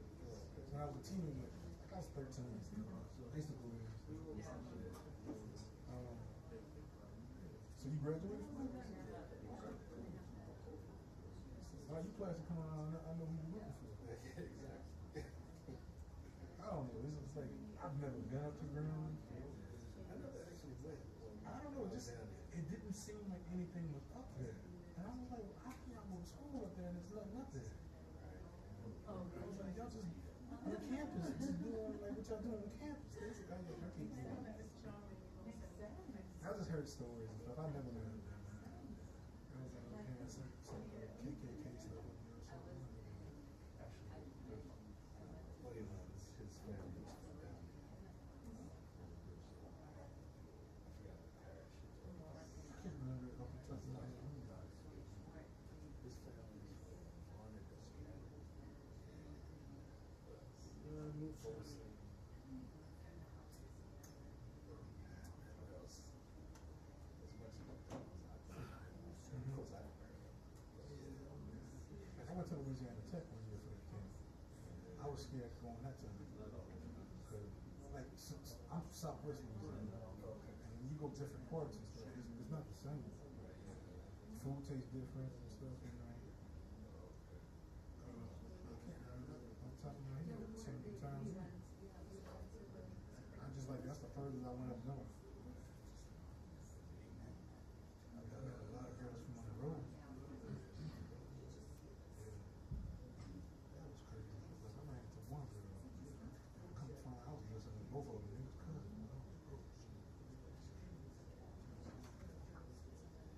And then I found out my music teacher was both of them. And like, cause my music teacher went to school with my mother. They went to college together. And I used to always go see her and stuff. Like, I checked out just to see how she was doing after she retired. I was talking to her. She was like, yeah, that's my niece. That's my niece. And I told her about, that's my other niece. I was like, oh, man.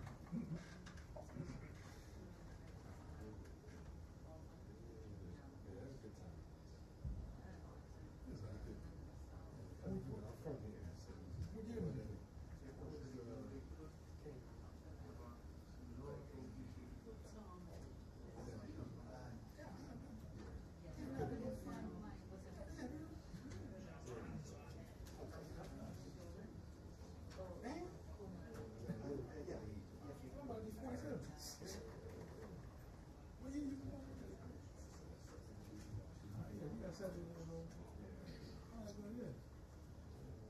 I was still in high school in 93.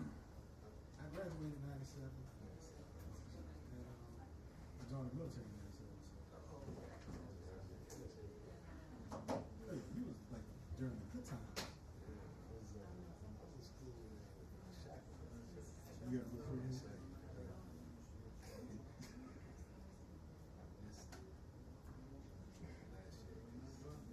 I never went in.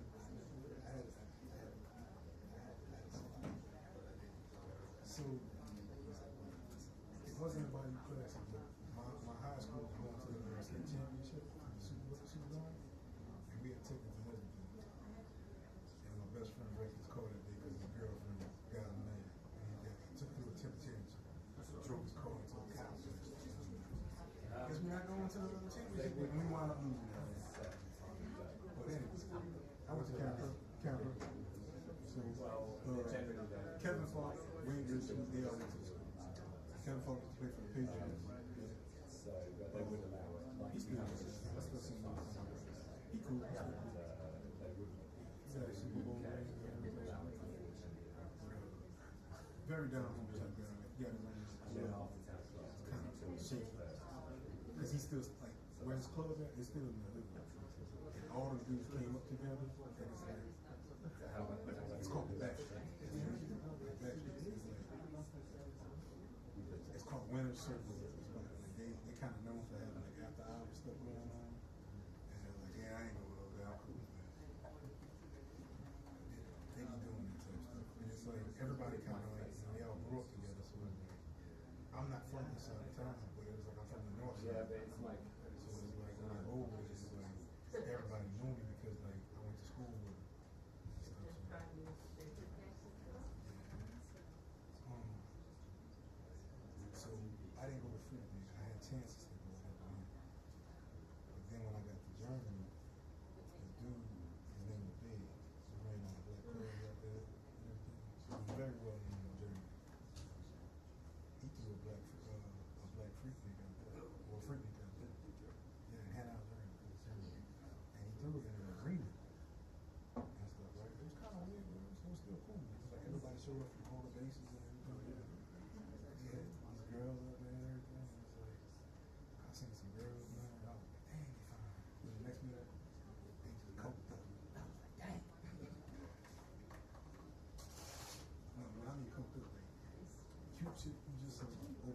tearing the cheeseburger up, don't care if it's falling on her or anything.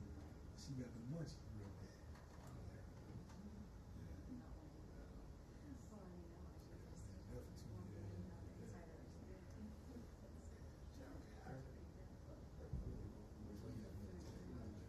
Sorry.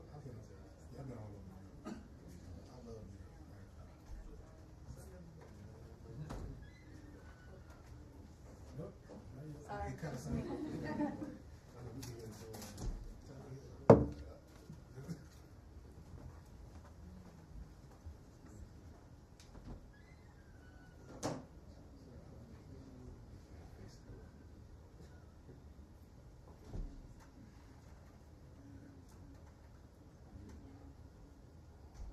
I've been out here since '97. I went to school out here for my job, for the union. I left, came right back after Germany, stayed here for 8 years, left. For 8 years, came back a few years later, you know. In my 20s, my 20s was gone. I was like,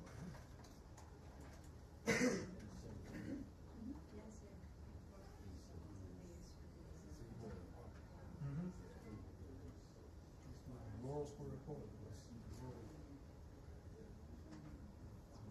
remember the first week I moved there, this girl I worked with, a black girl, she said, "Oh, I live there too."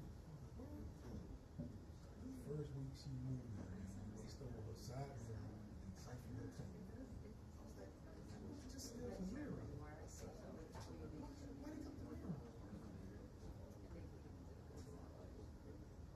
And I caught dudes breaking in the car one time, right? And they didn't know I was right there while they was going through my car until I caught the gun.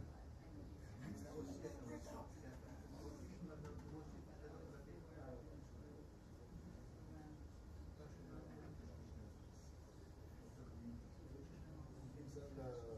How far was that from? Laurel? Oh, right around from there. So where I lived at, you drive up from there, you go Cherry Lane, it would take you straight to the mall, but now the mall's not there anymore. It's like Thomas is now. I heard that ain't no good either. All that stuff is going down now. They said Laurel got dead. It's also a part of Laurel, Peachtree County. So yeah. See what he does there? Don't worry about it. Come back home. So if you ever run into this right here, you come up here and that's all office president. So you probably need to look at the slideshow. I sent it to my higher ups, sent it to them. So I just was asking. I pretty much just explained everything, how it should run, but I don't know if they thought it was stupid or didn't explain it good. I don't know. I thought they would pass it out.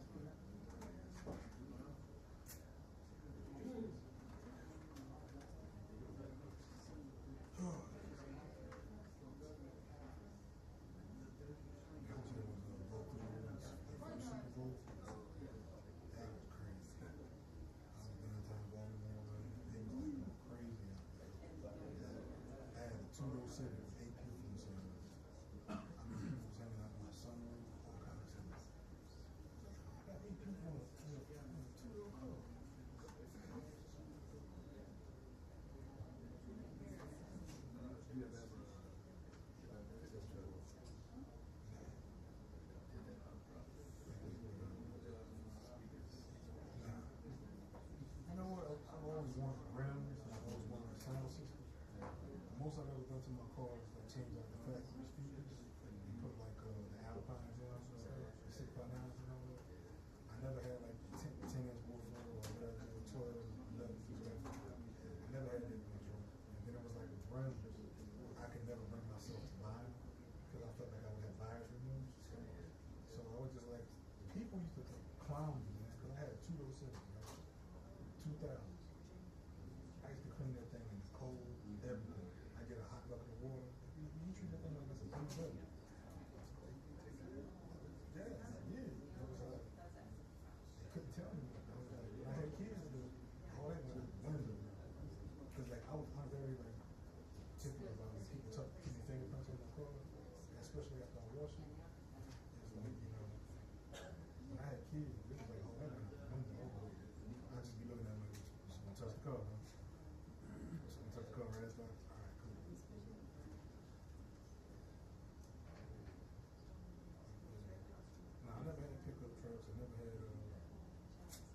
wanted some stuff, I just never got it. I'm kind of debating like next year if I should get a truck or something like that. But I was like, they want too much for these trucks down there.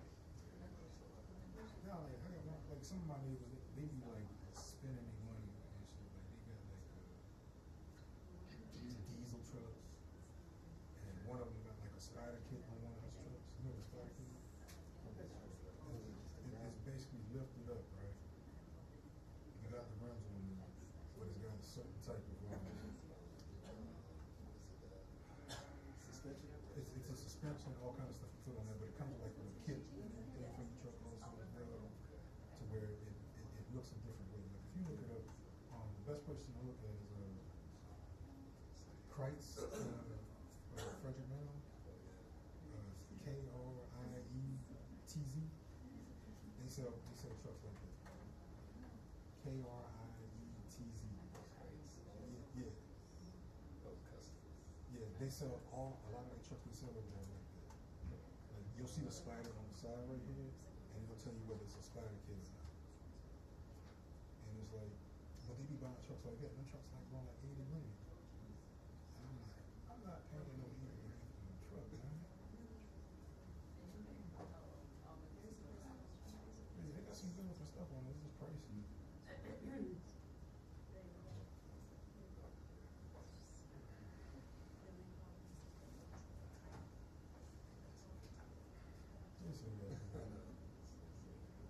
So she usually goes for 20 minutes. So I look like she usually goes for 20 minutes. Some days she might go a little more.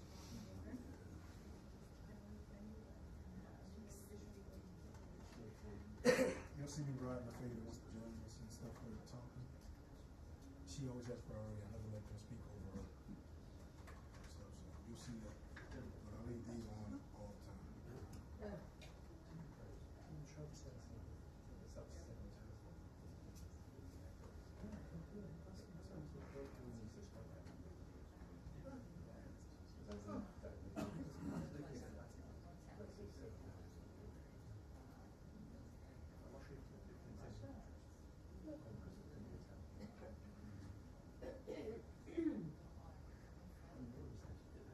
No, it's coming.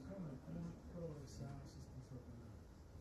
A lot of the shops don't even exist anymore. I'd like it. Oh, you said it?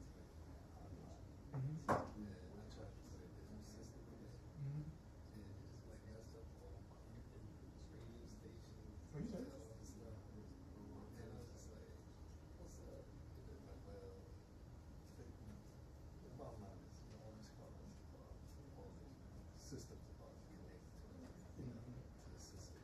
Yeah. It's already in the factory system, so it's not like they used to be able to stick anything in there. So now it's all integrated. So you just had to take it out. I had the detachable face CD player. No, but mine was cool. Like I love the way it looked because it was like when you click it in, like it was like flat like this. You just click it in, and it would snap in. So it can either tilt like that, or it can go like that. And when it's playing, it's just straight black. So you have the choice. You can have like the digital stuff on it and stuff, right? They stole that from me once when I was deployed. So I called my best friend. He bought me another one. I had that installed. And then when I got rid of the car, I had to take it out at the factory back here. I gave it to my best friend. He never even used it. Now, this is how Jinky, it was a nice CD player, right?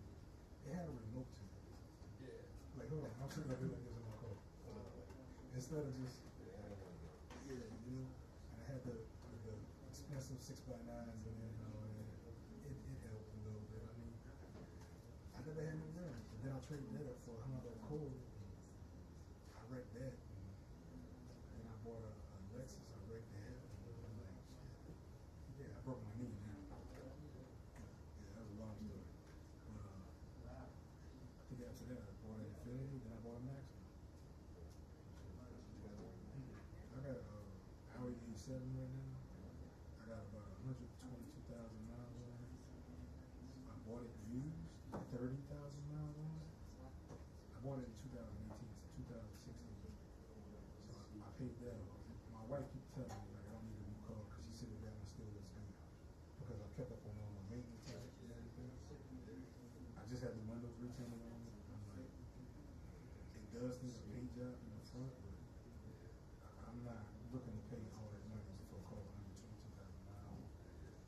is still, yeah, her car is paid off. She has a Q7. She has like 110,000. No, she has 123 on it. But that's our car we drive out of town. So, my daughter got a Civic. My son got a Dodge. And I'm like, all right, cool.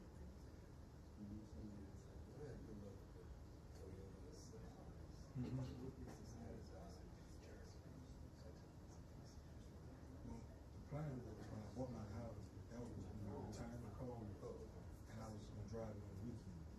And I still had my maximum, because that was paid off. And then I had an Infinity, that was paid off. And he just started giving me problems. And I was like, all right, cool. Next thing you know, I'm driving my Audi. So I was like, whatever.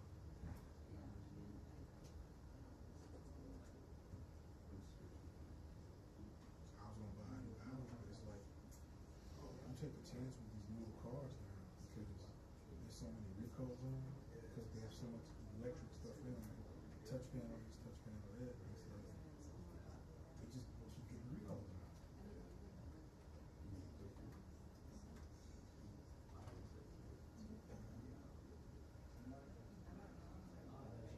So, yeah, that's the thing. So if I look at cars, right, used cars, I found this out. You probably knew about it. I'll copy the VIN, and then I'll go to this website called VINspec. And you just paste it, and it'll tell you how many recalls you got on it for the accidents. Because a lot of times, they lie about it. They'll show you a Carfax. The Carfax can say nothing about it. They can smudge Carfax if I found that out.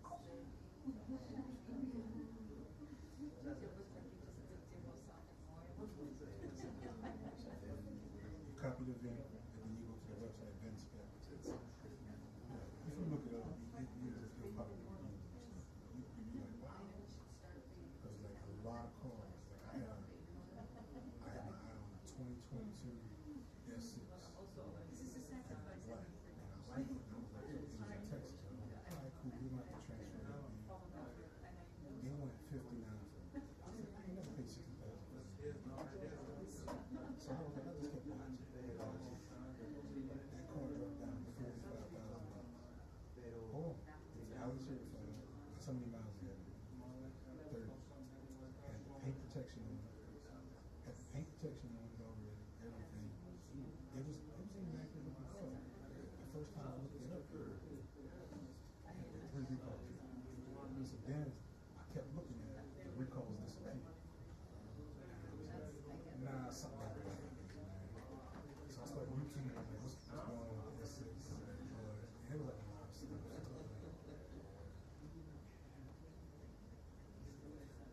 Something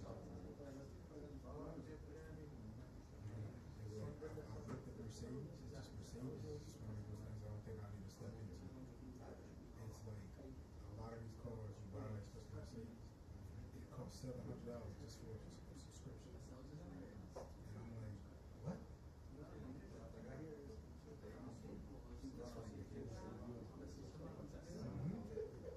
Yeah. I paid a lot on my house, but I kept up with it. And Audi even charged me $1,300 for a sport house. Well, no, I have a guy, I have this place in Fragrance area where I live. It's called International Car Specialists. They take you there.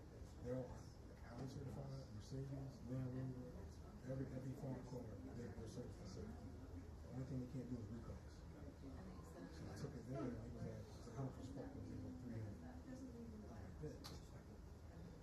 They were booked up one time, and I needed an oil change for my wife's car. So I had to wind up coming to Alexandria up here, Allen. So they was like, we're gonna put a fuel injection in the car. I was like, wait a minute. The oil change plus the fuel injection. How much is it? That'd be $900. I was like, I don't want the fuel injection. So the oil change, that's not the oil change. $6. I needed the oil change $8. And I was like, I'm never coming back home. And even the International Car Specialists was good, but they were like almost $100 for the oil change. They got a new spot. They specialize in Audis and Volkswagens, which are also in cars. They even advertise $49.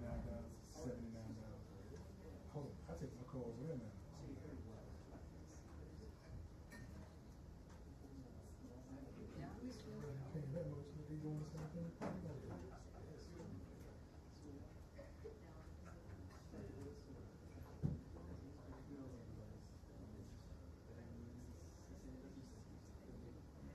it's gonna be a late one today. It might not be. That's what it is.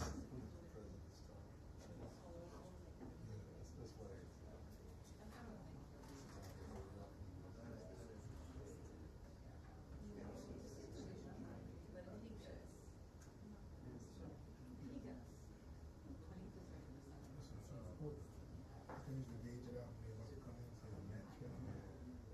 He's right there.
Keep going out. I just watched it. Just keep it. Hopefully it's fixed.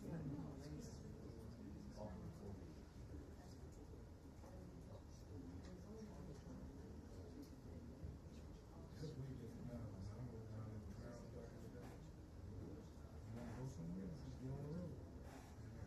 Go down there, go into the traffic. Like, wait, you want to go with me? I do that all week. I ain't going to go. I was like, yeah, I'm still going to DC. I was like, we're going to go. I ain't coming back. I did that for her birthday.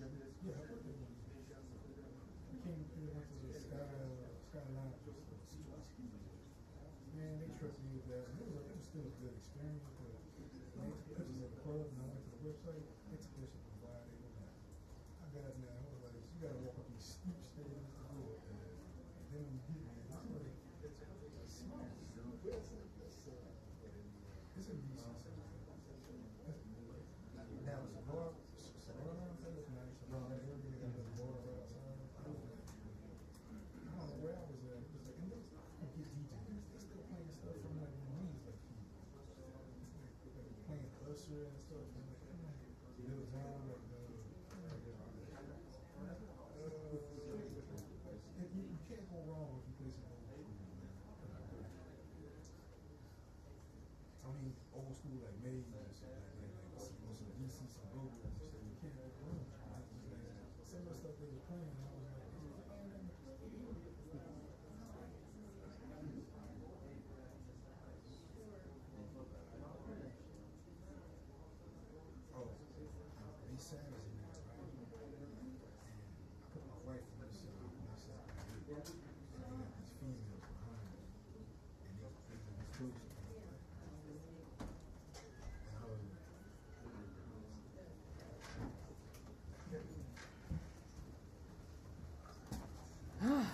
everybody.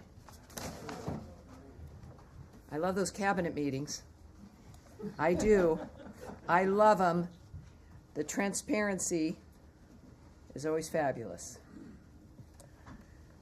Thank you for being here. I appreciate it. See some new faces.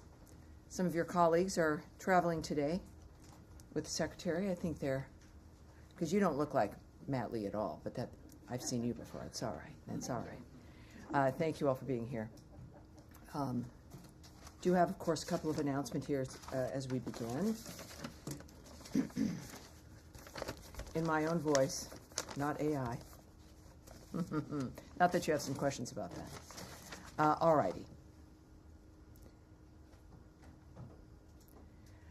So, of course, as we know, as we have all been following the situation in Texas, of course, the horrible catastrophe there for everyone. To begin, our hearts break following the tragedy in Texas earlier this week. President Trump did sign a major disaster declaration for Kerr County. During this time, we are moved by the many countries around the world who have expressed their condolences. We are thankful to our regional partners, including our friends and neighbors in Mexico, who generously have sent brave firefighters and members of their civil protection water rescue teams to support the search and rescue efforts in Kerrville, Texas. We tend to take each day for granted as we focus on the minutia of each day. The pain and suffering of the families who have lost their loved ones, including the children who have died or who remain missing, is beyond comprehension and shocks the soul. Everyone here at the State Department is keeping all those affected in our prayers and in our hearts. And now, today, Secretary of State Marco Rubio joined President Trump for a cabinet meeting at the White House. During the meeting, Secretary Rubio described the historic accomplishments of this administration under President Trump's leadership. We have seen unprecedented progress in advancing our national interests and in the pursuit of peace. To quote Secretary Rubio, "We prevented and ended a war between India and Pakistan. NATO is now at 5% for the first time ever, the highest numbers ever. A peace deal between the DRC and Rwanda. A 12-day war that ended with an American operation that we're the only country in the world that could have done. Hopefully, pretty soon, a peace deal between Azerbaijan and Armenia. The entire Middle East and the infrastructure of it has the potential now to change because of Syria and Lebanon, and it hasn't even been 6 months." In addition, this evening, Secretary Rubio will travel to Kuala Lumpur to participate in the ASEAN United States Post-Ministerial Conference, the East Asia Summit Foreign Ministers Meeting, and the ASEAN Regional Foreign Ministers Meeting. He is also scheduled to meet with senior Malaysian government officials. In his first trip to Asia as Secretary of State, Secretary Rubio is focused on reaffirming